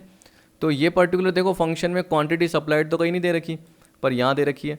तो आपको पता है कि जहाँ पे क्वांटिटी सप्लाइड क्वांटिटी डिमांड के इक्वल हो, तो आप एक्स मान के भी कर सकते हो। क्या मान के कर सकते हो, वैसे मैंने एक्स नहीं माना क्योंकि मैंने क्वांटिटी सप्लाई अलग से निकाला है और क्वांटिटी डिमांड अलग से निकाला है। लेकिन हमारे एक सब्सक्राइबर बोल रहा हूँ, ग्रुप के मेंबर ने क्या कर रखा है, आपके एक्स मान के कर रखा है, तो आप एक्स मान के भी कर सकते हो। वो बिल्कुल प्रॉपर तरीका है। क्यों, क्योंकि जैसे ही आप एक्स मान के करोगे 12 प्लस 0.3 इंटू एक्स और 40 माइनस 0.4 इंटू एक्स करोगे, तो अपने आप आपका आंसर फटाफट निकल के आ जाएगा और 24 आपका आंसर आएगा। फिर भी मैंने कैसे किया है, तो पर्टिकुलर मैंने क्या करा, सबसे पहले क्वांटिटी सप्लाइड की इक्वेशन बनाई, फिर क्वांटिटी डिमांड की बनाई। थोड़ा सा मेरा बड़ा हो गया पार्ट, बस ये बोल सकते हैं।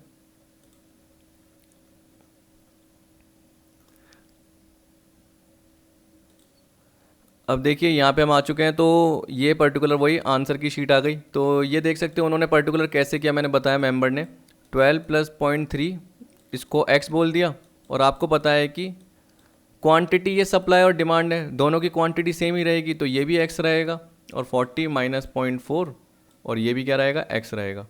तो देखिए इस तरीके से आप पर्टिकुलर कैलकुलेट कर सकते हैं। इसको यहाँ पे पुट कर दीजिए, इसको यहाँ पे पुट कर दीजिए, 40 में से 12 जाएंगे तो कितना आएंगे, 28, और जैसे इसको यहाँ पुट करा तो क्या है आपको पता है, या सॉरी इसको यहाँ पुट करा तो क्या है, 0.7x आया,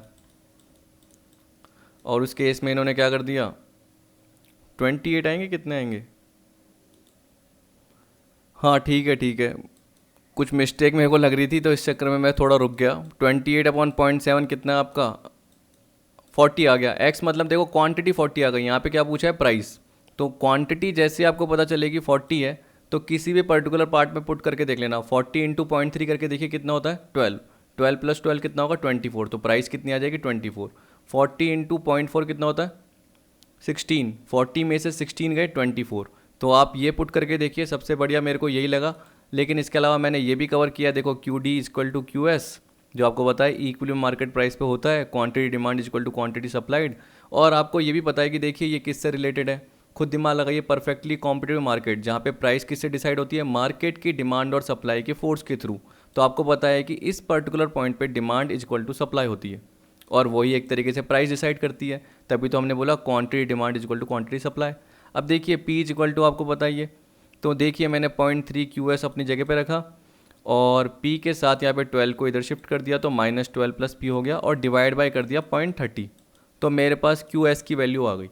इसी तरीके से मेरी किसकी वैल्यू आई, QD की वैल्यू भी आ गई, जो कि आपको निकालने आती है। इतनी मैथ्स तो जनरली हमको सबको ही आती है। तो आप देख सकते हो QS की वैल्यू आपको दिख रही है, फिर इसके बाद देखिए इसी तरीके से QD की वैल्यू आपको दिख रही है, ठीक, जो कि आपका QD का फंक्शन दे रखा था उसके थ्रू। अब आपने जो इक्वेशन दिखाई उसको पुट किया, इसको यहाँ मल्टीप्लाई कर दिया इसके साथ और इसको यहाँ मल्टीप्लाई कर दिया। ये सॉल्व कर रखा है मैंने सारा का सारा, नॉर्मल पार्ट है, कैलकुलेट करके देखना आपको आ जाएगा और आपका आंसर क्या आ जाएगा, प्राइस का 24। तो मेरा डायरेक्ट आया। इसमें क्या है, इनका पहले क्वांटिटी आया, इनका पहले क्या आया, क्वांटिटी आया, फिर उसके बाद क्या आया, एक तरीके से प्राइस का पार्ट आया। मेरा सबसे पहले क्या आया, डायरेक्ट ही प्राइस का पार्ट आ गया। अगर इन्होंने क्वांटिटी के हिसाब से आंसर दे दिया तो गलत हो जाएगा, क्योंकि देखिए अगर क्वांटिटी के हिसाब से आंसर दोगे तो क्या आएगा, 40 आएगा। हमें क्या पूछा था, इक्विलिब्रियम मार्केट प्राइस, तो आंसर क्या होगा आपका 24। ये जरूर याद रखना, ठीक है, क्योंकि आपने जो क्वांटिटी को x माना है तो आपने क्वांटिटी निकाली है, जबकि यहाँ पे पूछा क्या है, मार्केट प्राइस। तो कैसे भी इक्वेशन के थ्रू बनाओ सही रहेगा। अब चलिए चलते हैं किसकी तरफ, 16 की तरफ। 16 में क्या बोल रहा है, 16 में बोल रहा है, असर्शन आपको दे रखा है, all firms under perfect competition in long run earn only normal profit. दिसंबर 2015 का है। Reason, all firms under perfect competition in long run operates at the minimum average cost level. यहाँ पे देखिए बोल रहा है कि जो भी फर्म्स है परफेक्ट कंपटीशन में वो क्या करती है, ओनली केवल नॉर्मल प्रॉफिट कमाती है। तो नॉर्मल सही है बात, आपको पता ही कि लॉन्ग रन में क्या होता है, शॉर्ट रन में तो तीनों होते हैं, सुपर नॉर्मल, नॉर्मल और लॉस, और लॉन्ग रन में क्या होता है, ओनली नॉर्मल प्रॉफिट होता है। फिर आपको बोल रहा है all firm under perfect competition in long run operates at the minimum average cost level. अभी मैंने बताया था कि पूरी की पूरी इकोनॉमिक कैपेसिटी यूज हो जाती है लॉन्ग रन में, तो इसका मतलब एवरेज कॉस्ट मिनिमम होगा, ठीक। तो कोई भी एक्सिस कैपेसिटी नहीं बचेगी, तो आप क्या बोल सकते हो, ठीक है, ठीक। लेकिन एक बार चेक कर लेता हूँ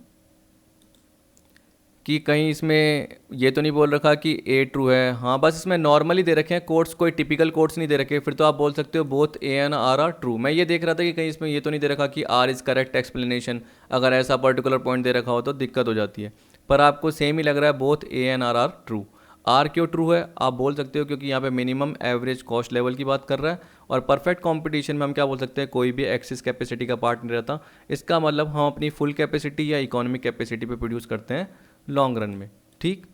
और 17 में आपको क्या दे रखा है, in case of short run equilibrium a perfectly competitive firm while earning abnormal profit operates at an output level where. अब याद रखना कि देखिए शॉर्ट रन इक्विलिब्रियम की बात कर रहा है, परफेक्टली कॉम्पिटिटिव फर्म की बात कर रहा है, और एबनॉर्मल प्रॉफिट की बात कर रहा है। एबनॉर्मल मतलब क्या हो गया, सुपर नॉर्मल प्रॉफिट। अब ये बोल रहा है कि वो जब भी operates at a output level where, तो आपके 4 ऑप्शन दे रखे हैं। 4 ऑप्शन पढ़ने के बाद आप देखना कि मार्जिनल कॉस्ट कहाँ पे है, एवरेज कॉस्ट कहाँ पे है, तब जाके आपको पता चलेगा। तो सीधा एक बार मैं आपको कर्व पे लेके चलता हूँ ताकि आपको दिक्कत ना हो। ये देखिए मैं यहाँ पे सीधा लेके आया हूँ, शॉर्ट रन का पार्ट है याद रखना, और उसमें आपका सुपर नॉर्मल प्रॉफिट या एब नॉर्मल प्रॉफिट की बात कर रहे हैं। आपको प्रॉफिट दिख रहा है, सबसे पहले आप हमेशा ये याद रखते हो कि ये पर्टिकुलर मैंने बता रखा है कि मार्जिनल रेवेन्यू जो भी होता है, क्योंकि परफेक्ट कंपटीशन में तो हॉरिजॉन्टल होता है, मार्जिनल कॉस्ट की लाइन जा रही है जो कि एक तरीके से कट कर रही है, जिस भी पर्टिकुलर पॉइंट पे कट कर रही है वहाँ पे आपका क्वांटिटी का पॉइंट डिसाइड होता है। अब इसमें क्या है कि एवरेज रेवेन्यू में जनरली यही होता है, तो जहाँ से आपकी एवरेज कॉस्ट जारी होती है, अगर वो नीचे जारी होती है तो आपको बताया कि एवरेज रेवेन्यू ऊपर है, तो आपका प्रॉफिट का पॉइंट होगा। पर यहाँ पे क्या बोल रखा है, वो 4 ऑप्शन पढ़िए आपको पता चल जाएगा। आप अगर मार्जिनल कॉस्ट देखोगे तो मिनिमम नहीं है, ठीक है, मिनिमम तो यहीं पे कहीं पे जाती है आपको पता है। और एवरेज कॉस्ट कहाँ मिनिमम होती है, जहाँ पे जनरली ये इंटरसेक्ट कर रही होती है।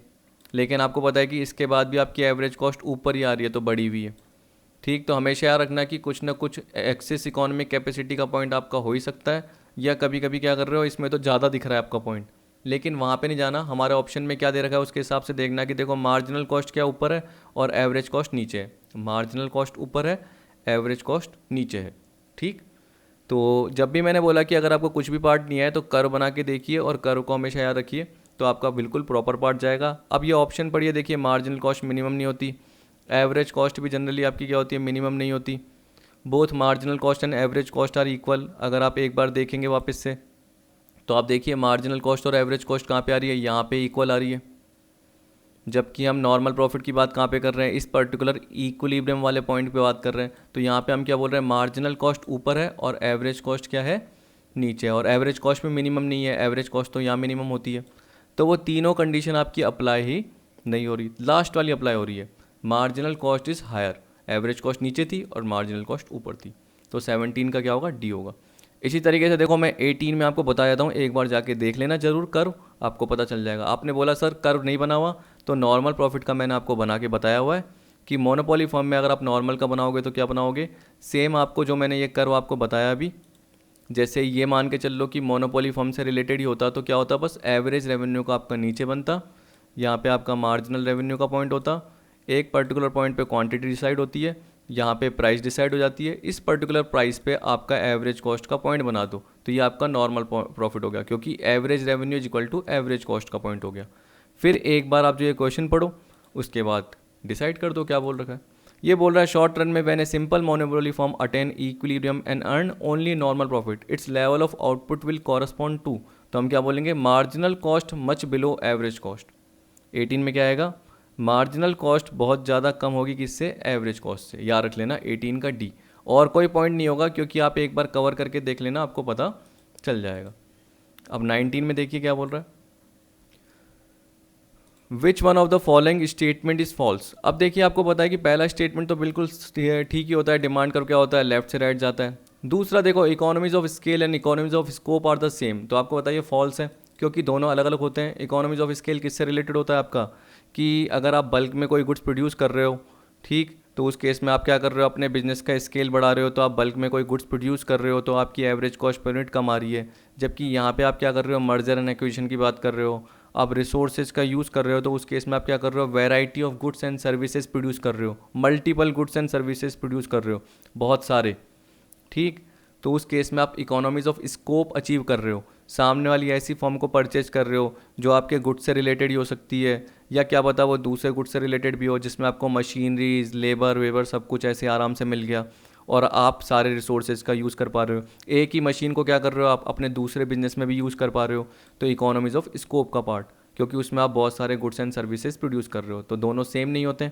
तो यहाँ पे हम बोलेंगे ये फॉल्स है। तो इसका मतलब क्या हो गया कि ए भी ठीक है और सी भी देखना ठीक होगा। अपना आंसर तो क्या है, बी ए आर रख लेना है ना 19 का, लेकिन सी देखिए पढ़ के, for optimisation equality between marginal cost and marginal revenue is a necessary condition but it is not sufficient one, क्योंकि जनरली आपको पता है कि मार्जिनल कॉस्ट नीचे से कट करता हुआ जाना भी चाहिए मार्जिनल रेवेन्यू को, तो सेकंड कंडीशन भी होनी चाहिए। तो ये बोल रहा है कि ये तो नेसेसरी है लेकिन सफिशिएंट नहीं है, क्यों, क्योंकि सेकंड कंडीशन भी पूरी होनी चाहिए जब भी हम किसकी बात करते हैं, प्रॉफिट की बात करते हैं। D, law of variable proportion denotes input output relationship during short run, बिल्कुल ठीक, क्योंकि law of variable proportion short run से है, return to scale long run से है। लॉ ऑफ वेरिएबल प्रोपोर्शन में आप क्या बोलते हो, फिक्स फैक्टर रहते हैं और वेरिएबल फैक्टर को चेंज करके कैसे आप आउटपुट प्रोड्यूस करते हो। वेरिएबल फैक्टर जनरली आप क्या मानते हो, लेबर की, लेबर को चेंज करके कैसे आउटपुट में चेंज किया जा रहा है, जिसका पूरा पर्टिकुलर पॉइंट आपने पढ़ा था। तो 19 का अपना होगा बी। अब 20 देखिए, 20 में बोल रहा है in case the elasticity of demand on an average revenue curve is equal to unity the marginal revenue will B.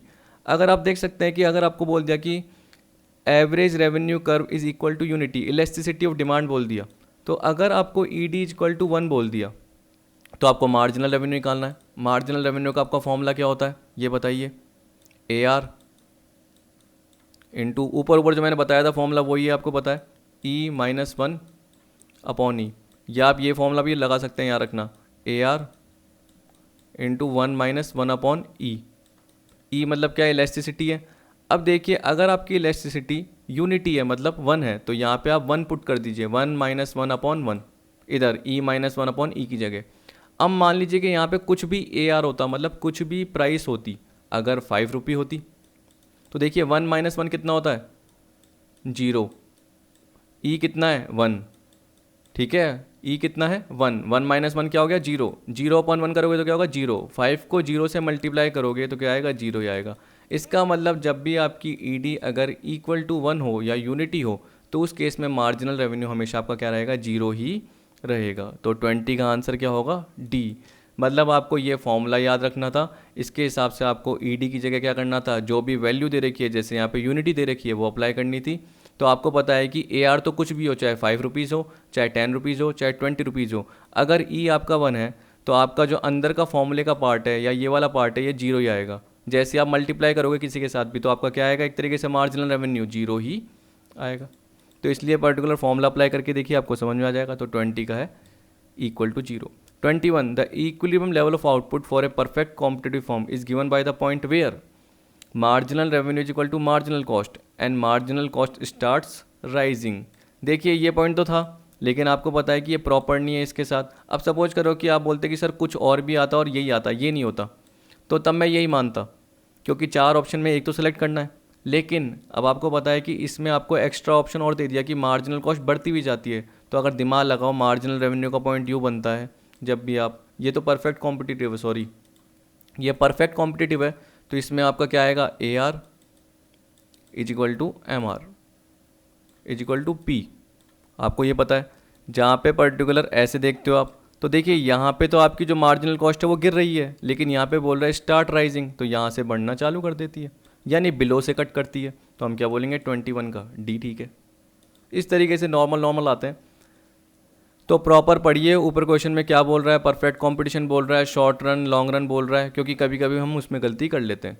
अब देखिए 22 में क्या बोल रहा है, assertion in long run under perfect competition all firm invariably gets only normal profit. देखिए अब मुझे पता है कि परफेक्ट कंपटीशन आ गया, तो आपका जब भी लॉन्ग रन की बात करेंगे तो बहुत सारी फर्में एंटर हो जाएगी। तो उस केस में जो भी हम एक्स्ट्रा प्रॉफिट कमाते या सुपर नॉर्मल कमाते वो नहीं कमा पाएंगे और हम नॉर्मल प्रॉफिट की तरफ ही जाएंगे। लेकिन कुछ फर्म ऐसी भी तो हो सकती है जो प्रॉफिट कमा सकती है, क्योंकि इनवेरिएबली का मतलब क्या होता है, लगभग हमेशा। इसका मतलब जितनी भी फर्म्स हैं वो हमेशा, देखिए या नॉर्मली आता तो सही रहता, या नॉर्मली नहीं भी लिखा था, ऐसे लिखा था all firm gets only normal profit, तब हम बोलते सही है। लेकिन जहाँ पे ये इनवेरिएबली आ जाता है ना, तो आपको पता है कि आपकी असर्शन गलत हो जाती है। तो जब भी ये इनवेरिएबली आ गया, इनएविटेबली आ गया, तो इसका मतलब क्या होता है, लगभग हमेशा। जबकि आपको पता है कि कुछ एक्सेप्शन हो सकते हैं। तो जब भी ऐसा है ऑल फर्म्स नॉर्मली, तो हम बोलेंगे बिल्कुल ठीक है। All firms get only normal profit, ठीक है। लेकिन जहाँ पे इनवेरिएबली आ गया तो हम क्या बोलेंगे, असर्शन गलत है। अब आपको बताया कि परफेक्ट कंपटीशन में क्या होता है, आपकी जो एवरेज कॉस्ट होती है वो सबसे मिनिमम होती है, और आपकी कोई भी ट्रांसपोर्टेशन या सेलिंग कॉस्ट नहीं होती है, क्योंकि उसमें आप एडवर्टीजमेंट करने की ज़रूरत ही नहीं है, अपने आप बायर आए जा रहे हैं, ठीक। और प्रोडक्ट क्या है, एक तरीके से होमोजीनियस है, तो प्रोडक्ट डिफरेंशिएशन का पार्ट नहीं है, इसलिए आपकी मिनिमम एवरेज कॉस्ट लगती है और कोई भी सेलिंग कॉस्ट का आपका पार्ट इंकर नहीं होता। तो रीजन ठीक है, लेकिन असर्शन किस वजह से गलत हो गया, क्योंकि इनवेरिएबली का पार्ट आ रहा था। तो हम क्या बोलेंगे, A is incorrect but reason is correct. तो 22 का क्या होगा अपना आंसर, सी, ये वाला, ठीक। अब 23 देखिए क्या बोल रहा है, ये तो नॉर्मल देखिए, a perfectly competitive firm is not a price maker but is a price taker. तो हमें पता है कि वो फर्म क्या होती है, प्राइस टेकर होती है, क्योंकि जो प्राइस मेकर होती है वो होती है मोनोपोली फर्म होती है, ठीक। Reason the firm is interested in deciding the level of output only. अब आप देख सकते हैं कि देखो आपको जो कोड दे रखे हैं ना, उसके हिसाब से क्या बोलोगे, यहाँ पे बोल रहा है firm is interested in deciding the level of output only. तो हमने आपको क्या बताया था, मैंने आपको क्या बोला, price maker, sorry price taker है और क्वांटिटी एडजस्टर है, प्राइस टेकर है और क्वांटिटी एडजस्टर है, याद रखना। तो उस केस में क्या करता है, वो प्राइसेस डिसाइड नहीं करती, क्योंकि प्राइसेस किसके थ्रू हो रही है, मार्केट की फोर्स के थ्रू। उसके थ्रू जो भी प्राइस हुई वो इंडिविजुअल इंडस्ट्री को अप्लाई हो गई और एक हॉरिजॉन्टल लाइन बन गई।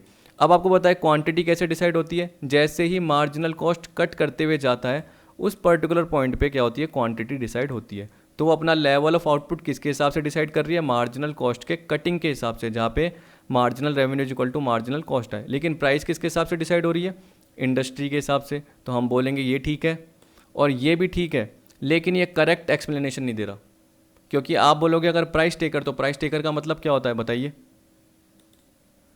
प्राइस टेकर का मतलब ये होता है कि आप जो प्राइसेस ले रहे हो मार्केट की डिमांड और फोर्सेस के थ्रू ले रहे हो। तो अगर रीजन में ये आता तो हम क्या बोलते हैं कि रीजन सही है। तो हम बोल सकते हैं ए ट्रू है but R is not a correct explanation of A. देखो आर भी ठीक है, क्योंकि क्वांटिटी एडजस्टर होती है फॉर्म, ठीक है, जो मैंने आपको बताया, क्वांटिटी एडजस्ट करेगी, चाहे प्राइस नहीं कर रही, क्योंकि प्राइस तो मार्केट के हिसाब से ले रही है। लेकिन यहाँ पे क्या बोल रखा है, ए ट्रू है but R is not a correct explanation. R ठीक है लेकिन आर करेक्ट एक्सप्लेनेशन नहीं दे रहा। अगर इसकी जगह ये लिखा होता कि मार्केट की डिमांड और सप्लाई की फोर्सेस के थ्रू प्राइसेस डिसाइड होती है, मतलब इंडस्ट्री के थ्रू प्राइसेस डिसाइड होती है, इसलिए वो प्राइस टेकर है, तो हम क्या बोलते हैं, रीजन ठीक है। लेकिन यहाँ पे रीजन एक तरीके से ठीक नहीं है, तो ए और आर ट्रू है, लेकिन आर करेक्ट एक्सप्लेनेशन नहीं दे रहा, ऐसे बोल सकते हो आप। तो 23 का आपका आएगा डी। अब 24 में क्या बोल रहा है, A monopoly forms revenue curve is downward sloping from left to right, बिल्कुल ठीक। फिर आपको बोल रहा है monopoly form does not simultaneously enjoy the freedom to determine both price and quantity to be sold according to its whims and fancy. देखो whims and fancy का मतलब यही मान के चलो कि अपनी मर्जी के अकॉर्डिंग जनरली क्या है वो प्राइस और क्वांटिटी नहीं बेच सकती, बिल्कुल ठीक। क्योंकि आपको पता है कि देखो मोनोपोली फॉर्म है, सिंगल सेलर है, तो उसको क्या करना पड़ेगा, प्राइसेस कम करनी पड़ेगी, तब जाके ही वो डिमांड बढ़ा पाएगी। ये नहीं कि अपनी मर्जी से वो प्राइस बढ़ा के रख रही है, ऐसा नहीं है। जो भी पर्टिकुलर उसने प्राइस सेट कर रखी है, उस पर जो क्वांटिटी बिक रही है वो तो ठीक है, लेकिन अब उस क्वांटिटी को बढ़ाने के लिए उसको क्या करना पड़ेगा, यानी उसको इंक्रीज करने के लिए उसको क्या करना पड़ेगा, अपनी प्राइसेस को डाउन करना ही पड़ेगा। तभी हम क्या बोलते हैं, रिलेटिवली लेस इलास्टिक बनता है, लेस देन वन, कि प्राइस वो कम कर रही है लेकिन डिमांड बढ़ तो रही है, लेकिन इतनी नहीं बढ़ रही। तो अपने हिसाब से फ्रीडम नहीं होती किसके पास, मोनोपोली फर्म के पास। तो डाउनवर्ड स्लोपिंग होता है, फ्रीडम नहीं होती, अपने हिसाब से वो क्वांटिटी और प्राइस इतना भी डिसाइड नहीं कर सकती कि बहुत ज़्यादा उसको रेवेन्यू अर्न हो जाए। तो 24 में हम क्या बोलेंगे, both A and R are true. तो 24 का क्या आएगा आपका ए। 25 देखिए जून 14 का क्या बोल रहा है, देखिए मैच द फॉलोइंग। डंपिंग कहाँ की जाती है, आपको पता है कि मैंने आपको चाइना का एग्जांपल दिया था कि चाइना कंट्री क्या करती है, अपनी कंट्री में जो भी प्रोडक्ट होते हैं वो महंगे बेचती है, और वही प्रोडक्ट क्या करती है इंडिया में सस्ते में बेचती है। तो एक तरीके से उसे एग्जाम्पल क्या बोल सकते हैं हम, डंपिंग का। अब आपको पता है कि एक पर्टिकुलर मार्केट में अलग प्राइस, यानी खुद के मार्केट में लोकल में, और फॉरेन मार्केट में प्राइस अलग, तो उसे डंपिंग बोल दिया। तो वो किस में आता है, प्राइस डिस्क्रिमिनेशन वाले पार्ट में आता है, और वो किस में आता है, मोनोपोली में आता है। तो आपको पता है डी होगा इसका पार्ट। अब डी देख लीजिए किस में आ रहा है आपका, इसमें आ रहा है, सी अपना आंसर होगा। वैसे तो मुझे पता चल गया क्योंकि और जगह कुछ है ही नहीं। तो देखिए फिर भी किंग रेवेन्यू कर किस में बनता है, ओलिगोपोली में बनता है, बिल्कुल ठीक है डी। फिर B, horizontal straight line revenue curve जो बनता है वो हॉरिजॉन्टल स्ट्रेट लाइन बनता है, तो किस में बनता है, परफेक्टली कॉम्पिटिटिव में। देखिए इस तरीके सिंपल कभी कभी आ जाते हैं, अच्छी बात है, आ गए तो आपका फ़ायदा है। Large number of buyer and seller with differentiated product, आपको पता है कि अगर होमोजीनियस होंगे तो वो परफेक्टली कॉम्पिटिटिव होगा, लेकिन जहाँ पे प्रोडक्ट का डिफरेंशिएशन हो जाता है, क्वालिटी, साइज, शेप, कलर, तो उसे हम क्या बोलेंगे, monopolistic competition, monopolistic competitive form, समझ गए। तो इसका क्या आएगा, फोर्थ का ए। तो बिल्कुल ठीक है डी बी सी ए। तो 25 का आंसर होगा आपका सी। 26 देखिए, ये बोल रहा है monopolist prefer to sell the product in the market with.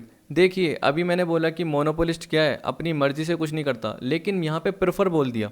Prefer का मतलब वो कहाँ पे ज़्यादा सेटिस्फाइड होगा, जहाँ पे इलास्टिक डिमांड होगी। देखिए मोनोपोलिस्ट का जो कर्व बनता है वो रिलेटिवली इन इलास्टिक बनता है, मतलब क्या बोलेंगे, इन इलास्टिक डिमांड रहेगी।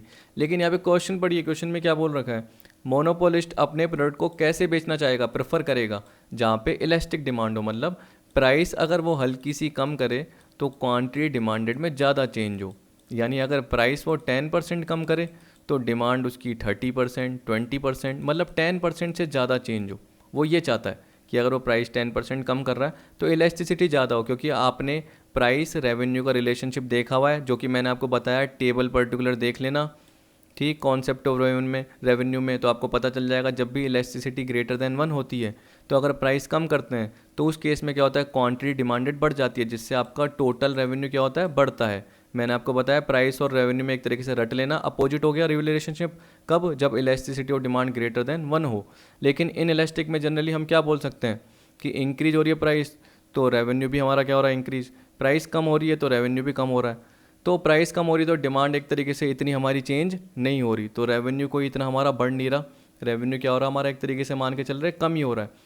वो किस में होता है, जनरली मोनोपोलिस्ट में होता है। लेकिन मोनोपोलिस्ट क्या प्रेफर करेगा, वो ये चाहेगा कि अगर प्राइस कम हो तो डिमांड बढ़े, तो वो इलास्टिक डिमांड चाहेगा, क्योंकि यहाँ प्रेफर की बात कर रही है। लेकिन रियल लाइफ में क्या होती है, इन इलास्टिक डिमांड होती है। तो सबने इन इलास्टिक करा होगा, लेकिन यहाँ पे पढ़ के देखते क्या बोल रखा था, प्रेफर वो कहाँ पे बेचना चाहेगा, वो इलास्टिक डिमांड पे बेचना चाहेगा। यूनिटरी पे क्यों चाहेगा कि 10% प्राइस पे 10% डिमांड, नहीं, वो 10% प्राइस कम होने पर 20% डिमांड, 30%, तब जाके ही तो उसका रेवेन्यू बढ़ेगा। तो वो ये चाहेगा, याद रखना। तभी मैंने ये आंसर दिया 26 का ए, और इसको सही भी माना है, इसको मैंने खूब बार चेक भी किया है।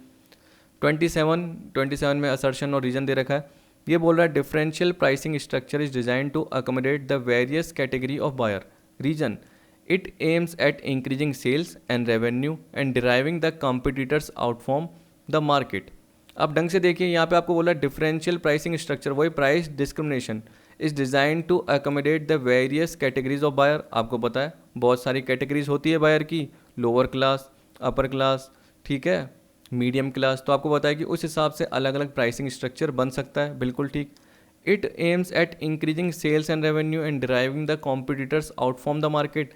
सीधी सी बात है, मोनोपोली में होता है प्राइस डिस्क्रिमिनेशन का पार्ट, और कहीं जनरली आपको देखने को नहीं मिलेगा। तो उस केस में आपको पता है कि कॉम्पिटिटर के चांसेस आने के होते ही नहीं हैं, पहली बात तो।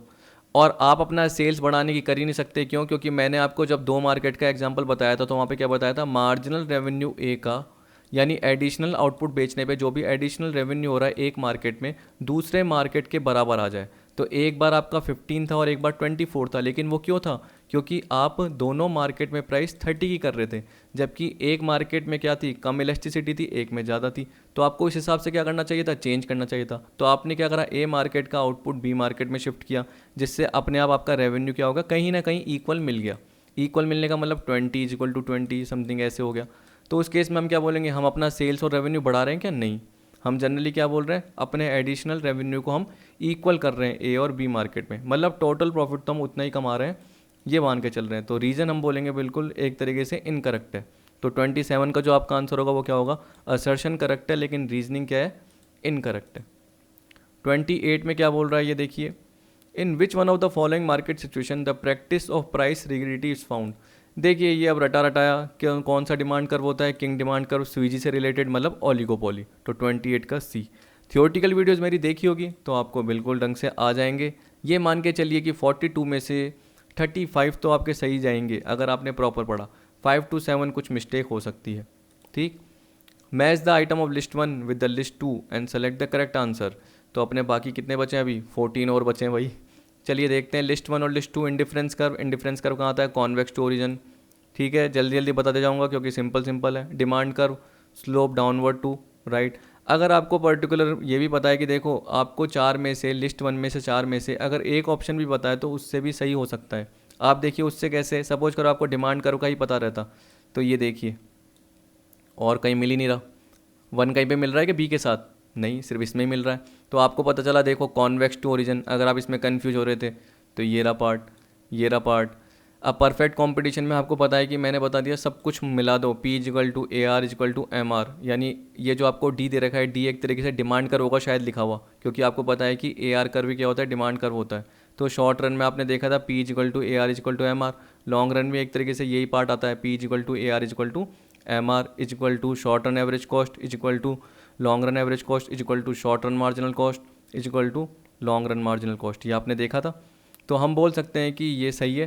प्राइस लीडरशिप किस में पढ़ाया था हमने, ओलिगोपोली में देखा था, तो ये भी ठीक है। तो अपना 29 का जो ऑप्शन होगा वो होगा सी। 30 देखिए, अब देखिए मैंने आपको यहाँ पे बताया कि ये लिस्ट 1 और लिस्ट 2 दे रखी है। इकोनॉमिक प्रॉफिट मैंने बार बार आपको बताया है, ठीक है, गला फाड़ फाड़ के बताया है कि टोटल रेवेन्यू का पार्ट आपका जो भी आता है, टोटल रेवेन्यू को आप एक तरीके से याद रखना, यानी प्रॉफिट को आप पाई से भी डिनोट कर सकते हो, ऐसे ये वाला साइन होता है तो उससे भी डिनोट कर सकते हो। तो यहाँ पे इकोनॉमिक प्रॉफिट या जो प्योर प्रॉफिट आप बोलते हो generally, total revenue minus total cost. Total cost का मतलब क्या होता है, explicit plus implicit, explicit cost plus implicit. यहाँ पे ये मिस्टेक बस क्या है कि ये माइनस का साइन नहीं लगा हुआ, टोटल रेवेन्यू में से माइनस एक्सप्लिसिट लेस करोगे सिर्फ, तो वो क्या होती है, अकाउंटिंग का पार्ट होता है, यानी अकाउंटिंग प्रॉफिट होता है। इकोनॉमिक में क्या आता है, आपकी टोटल रेवेन्यू में से टोटल कॉस्ट, मतलब एक्सप्लिसिट भी आएगी और इम्प्लिसिट। इम्प्लिसिट एक तरीके से मैंने बताया नॉर्मल टर्म में अगर आपको ध्यान रखना है तो अपॉर्चुनिटी कॉस्ट याद रखिए कि अगर आपने जो कैपिटल लगाई उस पर इंटरेस्ट, अगर आपने जो काम किया उस पर आपको सैलरी नहीं मिल रही, अगर आप खुद ही अकाउंटेंट के फॉर्म में काम कर रहे हो तो अगर आप अकाउंटेंट को सैलरी देते तो कितनी देते, जो कि आप खुद को दे ही नहीं रहे क्योंकि आप खुद के खुद ही ओनर हो। अगर आपको पता है कि आप बिल्डिंग किसी दूसरी जगह लेते तो आपको रेंट देना पड़ता है, लेकिन खुद के घर की बिल्डिंग पे ही आपने क्या कर दिया, अपना ऑफिस खोल लिया, तो आपको रेंट देने की जरूरत नहीं है, तो वो क्या हो गई, इम्प्लिसिट कॉस्ट हो गई। और एक्सप्लिसिट तो क्या हो गई, जो एक्चुअल में आप क्या करते हो, मॉनेटरी पेमेंट करते हो। तो अकाउंटिंग में जनरली हम एक्सप्लिसिट कॉस्ट लेते हैं, नॉर्मल टर्म में मैंने आपको बोला था याद रखना। तो टोटल रेवेन्यू माइनस एक्सप्लिसिट इसका है और इसका है। तो 3 और 1 किस में आ रहा है, देखिए इसमें आ रहा है। अब देखिए कोल्यूजन कार्टेल किस में बताया था, ओलिगोपोली में बताया था। मार्केट का मतलब क्या होता है, वो जगह जहाँ पे बायर सेलर क्या करते हैं, गुड्स एंड सर्विसेज एक दूसरे से खरीदने बेचने का काम करते हैं। तो डी में क्या आएगा, सेकंड पार्ट। तो ए बी सी डी से रिलेटेड क्या आएगा, 3 1 4 2, जिसका आंसर क्या होगा आपका ए। अब बचे 12। अगर आपको लग रहा है कि वीडियो लेंदी है तो उस केस में आपको क्या करना है, आधी देखनी है, उसके बाद टाइम सेट कर देना, उसके बाद अगले पार्ट से चालू कर देना। क्योंकि अगर आपको लग रहा है कि बहुत ज़्यादा टिपिकल या बहुत ज़्यादा लेंदी पार्ट बन गया, लेकिन मेरे को देखो एक ही वीडियो में कवर कराना था, क्योंकि फिर क्या होता है मुझे दो दो पार्ट पर्टिकुलर लेने पड़ते हैं, फिर उसको 2 बार अपलोड करना पड़ता है अलग से। तो ये एक बार में अपलोड हो जाएगी और मेरा काम आसान हो जाएगा। 31 लिस्ट 1 और लिस्ट 2 दे रखी है जून 13 का। आपको परफेक्ट कंपटीशन दे रखा है, आपको बताया कि परफेक्ट कंपटीशन में कौन से प्रोडक्ट होते हैं, होमोजीनियस होते हैं। होमोजीनियस का मतलब क्या होता है, आइडेंटिकल। क्या होते हैं, आइडेंटिकल। तो आप देख सकते हैं फोर्थ किस में आ रहा है, इसमें। देखिए पहले कितने सिंपल सिंपल लिस्ट वाले आए हैं कि बाकी सारे वैसे ही एलिमिनेट हो रहे हैं। तो आप देख सकते हैं मोनोपोलिस्टिक कंपटीशन, जब मोनोपोलिस्टिक की बात करते हैं तो उस केस में हम क्या बोलते हैं, प्रोडक्ट डिफरेंशिएशन होता है। तो देखिए सेम सिंपल। ओलिगोपोली की बात करते हैं तो ओलिगोपोली में आपने क्या देखा था, प्राइस लीडरशिप। उसमें आपने 3 पार्ट देखे थे प्राइस लीडरशिप में, dominant strategy, dominant price leadership, फिर आपने देखा था बैरोमीटर, और आपने देखा था एग्रेसिव। तो आपको पता है कि डोमिनेंट स्ट्रेटेजी किस में आएगी, इसमें। तो मैंने बताया हर चीज़ काम आती है कुछ ना कुछ। तो यहाँ पे काम आया ना आपके डिस्क्रिमिनेटिंग मोनोपोली। जब भी डिस्क्रिमिनेटिंग की बात करेगा मतलब प्राइस डिस्क्रिमिनेशन, वो किस में होता है, मोनोपोली में होता है। तो देखो different prices for the same product. अब कितनी बार बताऊँ, सेम पार्ट है। तो 31 का ए होगा। अब 32 देखिए क्या बोल रहा है,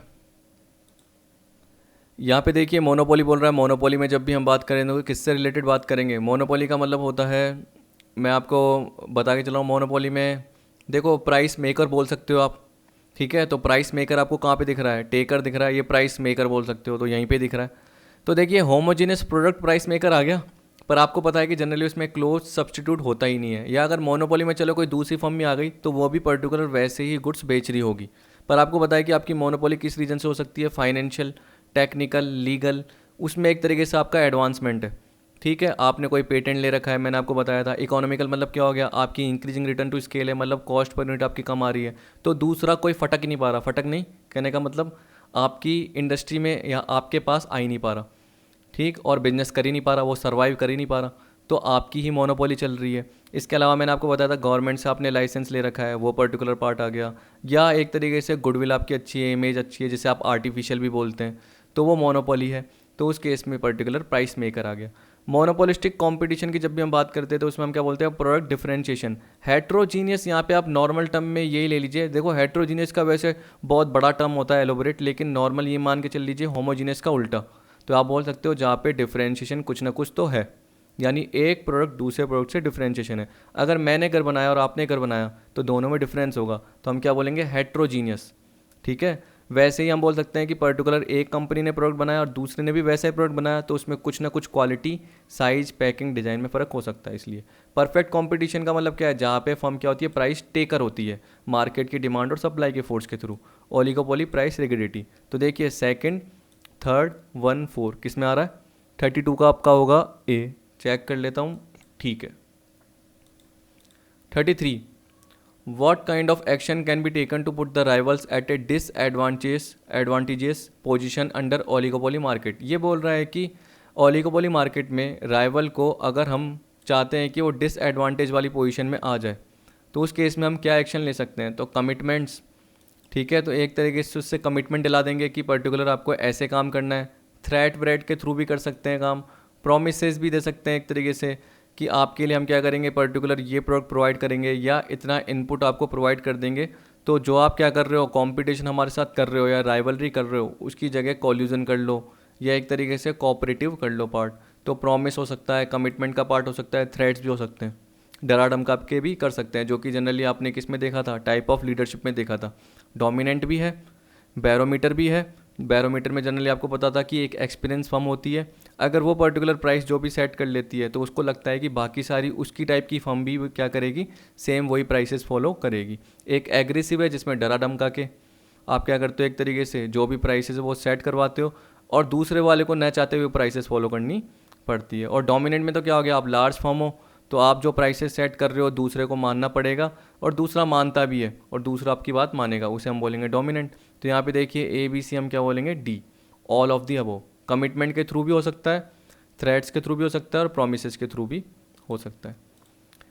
अब देखिए 34 का तो पार्ट आपका सिंपल है, टोटल रेवेन्यू फंक्शन दे रखा है, टोटल कॉस्ट फंक्शन दे रखा है। ठीक, अब आपको मैंने यही बताया, देखो टोटल रेवेन्यू टोटल कॉस्ट दे रखा है, यहाँ पे क्या बोल रहा है, प्रॉफिट मैक्सिमाइजिंग। देखो प्रॉफिट नहीं बोल रहा, प्रॉफिट मैक्सिमाइजिंग आउटपुट। आउटपुट का मतलब क्या हो गया, वही जहाँ पे marginal revenue equal to marginal cost हो। तो उस पर्टिकुलर क्वेश्चन पे चल लेते हैं और आपका क्या हो जाएगा, जल्दी से प्रोवाइड हो जाएगा वो। फिर नहीं तो क्या है, मुझे यहाँ पे सॉल्यूशन कराना पड़ेगा, इसलिए मैंने क्या है सॉल्यूशन पहले से ही प्रोवाइड कर रखे हैं ताकि मेरे टाइम थोड़ा सा बचे। तो आप देख सकते हो, देखिए marginal revenue equal to marginal cost, जहाँ पे आपको पता है कि मार्जिनल कॉस्ट मार्जिनल रेवेन्यू को नीचे से कट करते हुए जाना चाहिए। और कौन सा ये मार्केट है वो भी देख लीजिए, देखो सारे मार्केट में सेम ही होता है, ये भी परफेक्टली कॉम्पिटिटिव मार्केट ही है। अगर आप टोटल कॉस्ट देखोगे तो टोटल रेवेन्यू देखोगे सबसे पहले, तो आपको देखो क्यू दे रखा है, क्यू दे रखा है, इसका मतलब ये दोनों चेंज हो सकते हैं। क्यू की पावर 1 है, 1 के आगे इंटू 480 करोगे तो 480 ही रहेगा, और क्यू की पावर 1 कट गया यानी क्यू कट गया। अब आपको पता है कि क्यू की पावर 2 है, तो जैसे आपने मल्टीप्लाई करा 8 इंटू 2 तो 16 आया।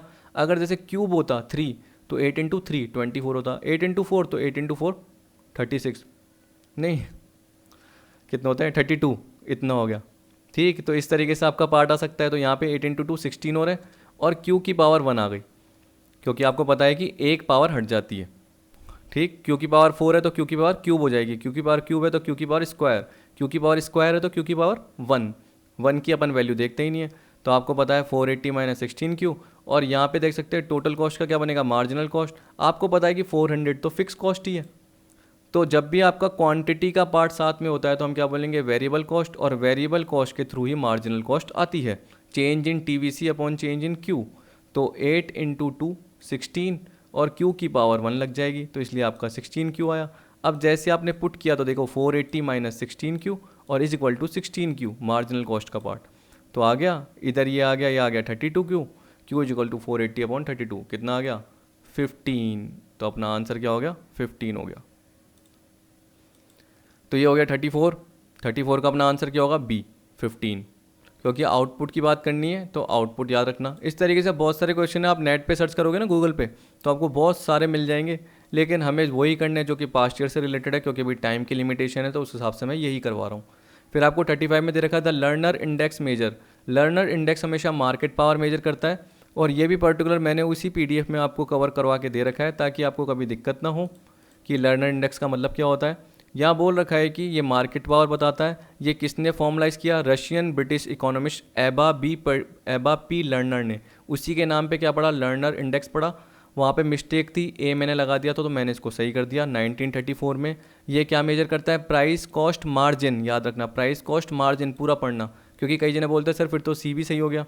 प्राइस मार्जिनल कॉस्ट नहीं, प्राइस कॉस्ट मार्जिन की बात करता है। तो फॉर्मूला क्या होता है, प्राइस यानी आउटपुट या जो भी गुड्स हम बेच रहे हैं उसकी प्राइस क्या है, minus marginal cost divide by P. It is measured by difference between the output price of a firm and the marginal cost. तो ये बोला difference between output price of a firm and marginal cost, मतलब P minus M C divided by the output price. आ गया। Index जो range होगी वो क्या होगी, लो वैल्यू 0 से लेकर हाई 1 तक। 0 से लेकर 1 होगी। Higher the value of Lerner index the more the firm is able to charge over its marginal cost, hence the greater its monopoly power. इसका मतलब क्या होगा कि जितनी ज़्यादा ये लर्नर इंडेक्स होगा उस हिसाब से क्या होगा, आपकी मार्जिनल कॉस्ट से ऊपर आप मार्जिनल रेवेन्यू चार्ज कर सकते हो। क्योंकि खुद दिमाग लगाइए, अगर आपका प्राइस का पार्ट ज़्यादा आ रहा है तो आउटपुट ज़्यादा बेच रहे हो, ठीक है, और मार्जिनल कॉस्ट आपकी कम है, डिवाइड बाय कर दोगे। डिवाइड बाय पी का मतलब क्या होता है, एक तरीके से जैसे ही प्राइस डिवाइड कर दोगे तो वो एवरेज के पार्ट में भी आ सकता है। तो आपको पता है कि जैसे ही आपका 0.80 आ रहा है, 0.90 आ रहा है, तो उस केस में हम क्या बोलेंगे, आपका मोनोपोली पावर ज़्यादा है। और जहाँ पे आपका 0 का पार्ट आ रहा है तो परफेक्ट कंपटीशन का पार्ट है। किसका पार्ट है, परफेक्ट कंपटीशन का, मोनोपोली का पार्ट नहीं है। ठीक, तो ये हो गया अपना 35। अब 36 देखिए क्या बोल रहा है, ये बोल रहा है cross elasticity 0।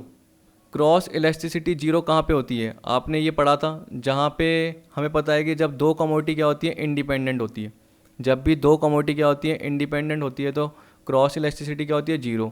Shut down point कौन सा है, price is equal to average variable cost, क्योंकि मैंने बोला था कि अगर आपकी फिक्स कॉस्ट भी रिकवर नहीं हो पा रही, अगर फिक्स कॉस्ट का आधा पार्ट रिकवर हो पा रहा है, तो उस केस में हम क्या बोलेंगे, लॉसेस का पार्ट है, कि आप टोटल रेवेन्यू यानी इतनी प्राइसेस में गुड्स बेच ही नहीं पा रहे कि आपकी फ़िक्स कॉस्ट भी रिकवर नहीं हो पा रही। पर अगर आपको पता है कि फ़िक्स कॉस्ट आपकी पूरी रिकवर नहीं हुई और वेरिएबल कॉस्ट भी रिकवर नहीं हो पा रही, तो उस केस में हम क्या बोलेंगे, शट डाउन पॉइंट। पर यहाँ पे क्या बोल दिया कि अगर price is equal to average variable cost, तो इसका मतलब है अगर आपने अपनी फ़िक्स कॉस्ट रिकवर नहीं करी और प्राइस किसके इक्वल है, एवरेज वेरिएबल कॉस्ट, तो आपका शट डाउन पॉइंट स्टार्ट हो गया है। यानी इसके बाद आप क्या करो, आप ज़्यादा गुड्स बेचना चालू कर दो, नहीं तो आपको क्लोज करना पड़ सकता है अपने बिजनेस को। क्यों?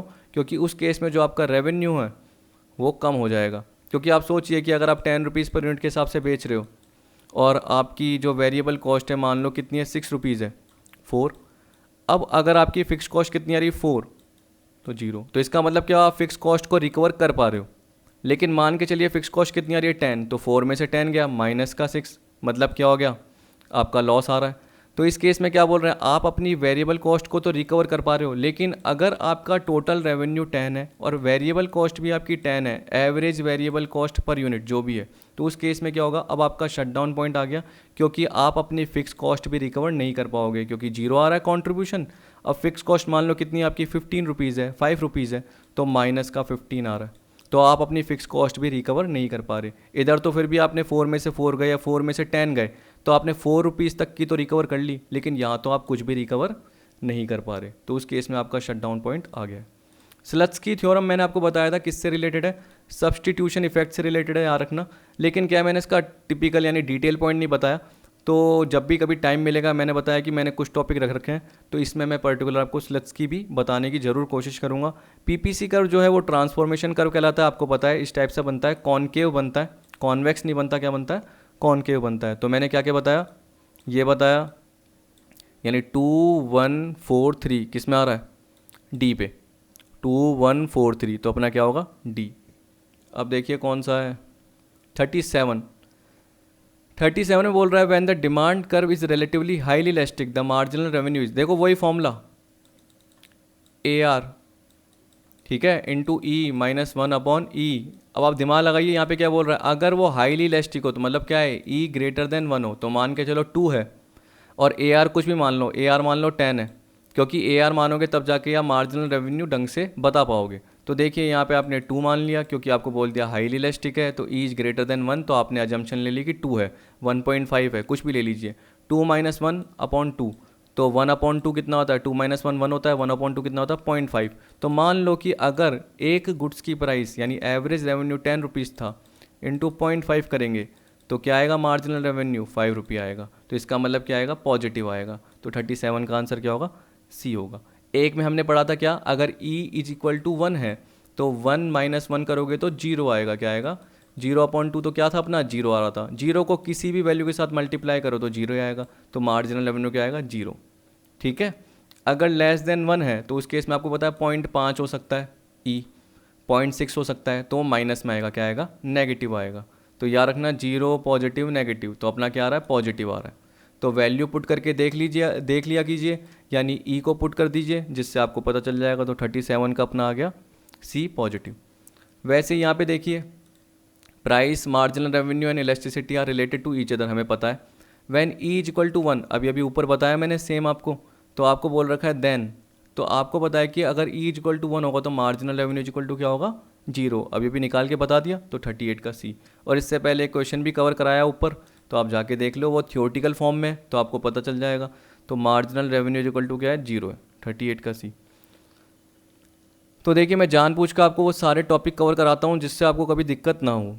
इतना मेरे हिसाब से आपको पर्टिकुलर और कहीं पे भी प्रोवाइड नहीं होगा, जिस फीस के साथ आपको मैं प्रोवाइड कर रहा हूँ। बस ये है कि मेरी लिमिटेशन ये है कि धीरे धीरे पार्ट हो रहा है, पर प्रॉपर पार्ट हो रहा है। तो मैं ये चाहता हूँ कि एग्जाम का पॉइंट आगे जाएगा, तो इस हिसाब से मैं आपको प्रॉपर के पूरे 10 यूनिट जरूर कवर कराऊंगा। Which of the following refers to perfect competition, they are restriction on buyer and seller. यहाँ पे क्या बोल दिया, बायर और सेलर पे रेस्ट्रिक्शन होता है, नहीं। आपको पता है फ्री एंट्री एग्जिट होती है, तो ये गलत है। They are no restriction on movement of goods, आपको पता है परफेक्ट मोबिलिटी, तो उस केस में आपको पता है कि हमने ये भी बताया था कि फैक्टर ऑफ प्रोडक्शन इधर से उधर जा सकता है, तो गुड्स का मूवमेंट भी आराम से हो सकता है, क्योंकि जब फर्म की एंट्री ही फ्री है, फ्री एंट्री एग्जिट, तो आपको पता है कि ये रियल सिचुएशन नहीं होती, इमेजिनेशन का पार्ट आता है। अगर इसका एग्जांपल याद रखोगे तो सब्जी मंडी जो मैंने बताया था, तो आप बोल सकते हो they are no restriction on movement of goods, they are no restriction on factor production. ये है परफेक्ट मोबिलिटी का, मैंने गलती से गुड्स से रिलेटेड बोल दिया, पर परफेक्ट मोबिलिटी का ये है कि लेबर एक प्लेस से दूसरे प्लेस जा सकता है, मतलब एक फर्म से दूसरे फर्म में शिफ्ट हो सकता है। ठीक है, कैपिटल मशीनरी जो भी है एक फर्म से या एक इंडस्ट्री से दूसरी फर्म में यूज़ हो सकती है। पर्टिकुलर इसका मतलब ये हो सकता है। ठीक है, तो हम बोल सकते हैं सेकंड और थर्ड। ठीक है, तो ओनली सेकंड एंड थर्ड। 39 का क्या आएगा आपका बी। अब बचे हैं मेरे 3। 40 में देखिए ये बोल रहा है कि आपको कंसीडर करना है ओलिगोपोली मॉडल को। यहाँ पे स्वीजी का दे रखा है, न्यूमैन एंड मॉन्स्टन का दे रखा है गेम थ्योरी, कोई गेम थ्योरी मॉडल है। आप देखो गूगल पे कुछ पर्टिकुलर सर्च कर लीजिए, क्योंकि अपने काम के लिए जून 2012 में आए हुए हैं, इसलिए मैंने गेम थ्योरी मॉडल नहीं लिया। अगर देखिए टाइम का पर्टिकुलर हमें पता है कि बहुत लेंथी कोर्स है, तो अगर वो पर्टिकुलर कवर हो जाता है तो ये कुछ कुछ पॉइंट अपन कर लेंगे कवर एक साथ। ठीक है, मल्टी टॉपिक या हम बोल सकते हैं मिसलिनियस टॉपिक मानते हुए। कॉर्नाट का ड्यूपोली मॉडल कवर कराया था। बाउमल का सेल्स मैक्सिमाइजेशन मॉडल अगली वीडियो में कवर कराऊंगा, जिसमें मैं ऑब्जेक्टिव और फॉर्म का पार्ट आपको बताऊंगा। ठीक है, arrange them in correct sequence as per order of evolution. अब देखो अरेंज करना था तो ईयर पता रहना था। अब ईयर आपको याद नहीं रहते हैं, तो जनरली हमें क्या करना पड़ेगा, गूगल से सर्च करना पड़ेगा, या जो मैंने आपको पीडीएफ प्रोवाइड किए तो उसमें कुछ ना कुछ पॉइंट पता रहना चाहिए। जैसे अगर आप स्वीजी की बात करोगे तो मैं बताया तो 1939, और ये न्यूटन का भी मैंने लिखा हुआ है 1944, और कॉर्नोट का है अपना 1838, ये सबसे पहले। तो आप देख सकते हैं थर्ड कहाँ पे आ रहा है इसमें। और ये जो है ना बाउमल का, ये है अपना 1967, ये सबसे लास्ट में, तो ये 4। तो ठीक है 3, फिर आपका स्वीजी का आएगा 1939, याद रखना। ठीक है, वैसे लिखा हुआ है मैंने इसमें, लेकिन फिर भी अगर आपको ये कॉर्नोट का याद नहीं हो तो आपको पता है कॉर्नोट का कब आएगा आपका 1838 में। तो 1838, फिर उसके बाद फर्स्ट स्वीजी का पार्ट आ रहा है 1939, फिर उसके बाद न्यूटन का आ रहा है 1944, फिर उसके बाद बाउमल का आ रहा है 1967। तो 40 का अपना आंसर होगा सी। अब देखिए 41, in perfect competition the demand curve of a firm is. आपको पता है डिमांड कर्व कैसे बनता है, P equal to A R equal to M R, और ए आर किसको डिनोट करता है, डिमांड कर्व को डिनोट करता है। तो हॉरिजॉन्टल बनेगा, तो अपना आंसर क्या होगा 41 का बी। अब 42 में देखिए बोला perfect competitive form attain equilibrium. आपको पता है कि ये कब इक्विलिब्रियम अटेन करता है, जैसे ये बना हुआ है यहाँ पे आपको पता है कि A R equal to M R है। मार्जिनल रेवेन्यू जब इक्विलिब्रियम की बात करते हैं तो कहाँ पे होता है, प्राइस तो सेट है, क्वांटिटी सेट करनी है, तो जहाँ पे वो मार्जिनल कॉस्ट बिलो से कट करते हुए ऊपर जा रही है। ठीक है, यानी जब वो बढ़ती हुई हो, तो आपको पता है कि marginal revenue equal to marginal cost हो। अब देखिए इस वाले पर्टिकुलर केस में आपको दूसरी कंडीशन नहीं दे रखी कि वो ऊपर बढ़ते हुए होना चाहिए, तो हम कौन सा बोलेंगे, ये वाला marginal revenue equal to marginal cost. 42 का आपका क्या आएगा, बी आएगा। ऐसे तो आप बोल सकते हो sir average revenue equal to average cost भी हो सकता है, पर वो देखो लॉन्ग रन के पार्ट में होगा। अब हमें 4 ऑप्शन दे रखे हैं, तो उसमें एक पर्टिकुलर पता करना है, तो हम क्या बोलेंगे, marginal revenue equal to marginal cost. तो 42 का अपना क्या होगा, बी। तो ये पूरा का पूरा पार्ट खत्म हो गया। अराउंड 1 आवर 27 मिनट की या 28 मिनट की अपनी वीडियो बन चुकी है। ठीक है, तो सारा का सारा पार्ट कवर। अब अगली वीडियो में अपन देखेंगे प्राइस स्कीमिंग का पार्ट, प्राइस पेनिट्रेशन का, पीक लोड प्राइसिंग का पार्ट। इसके अलावा देखो थ्योरीज ऑफ प्रॉफिट के भी 2 बार क्वेश्चन आ चुके हैं पिछले एग्जाम्स में, जून 19 में, दिसंबर 19 में। तो मुझे लग रहा है कि मुझे उसके पॉइंट आपको बताने पड़ेंगे, इसलिए मैंने उसी टॉपिक के साथ जो मैं बता रहा हूँ प्राइस स्कीमिंग और प्राइस पेनिट्रेशन और पीक लोड, उसके साथ ही मैं पूरा एक साथ एक ही वीडियो में कवर कराऊंगा। फिर देखिए प्राइसिंग के और भी पार्ट होते हैं जो कि आपके पास्ट ईयर में आ चुके हैं, लेकिन अब वो नहीं आते, तो इसलिए मैंने वो कवर नहीं कराए, लेकिन उसको मैं होल्ड करके रख रहा हूँ। जैसे ही टाइम आपके हमारे पास मिलेगा और कोर्स का पार्ट हो जाएगा और अपने पास टाइम रहेगा, तो हम क्या करेंगे, वो पार्ट भी कवर करेंगे। क्योंकि एक्स्ट्रा मैं पार्ट इतना ज़्यादा कराना नहीं चाहता जो कि हमारे टॉपिक से रिलेटेड नहीं है, क्योंकि आप भी बहुत ज़्यादा नहीं तो कन्फ्यूज़ हो जाओगे। ठीक है, तो वीडियो देखने के लिए थैंक यू। आई होप आपको वीडियो पसंद आई होगी।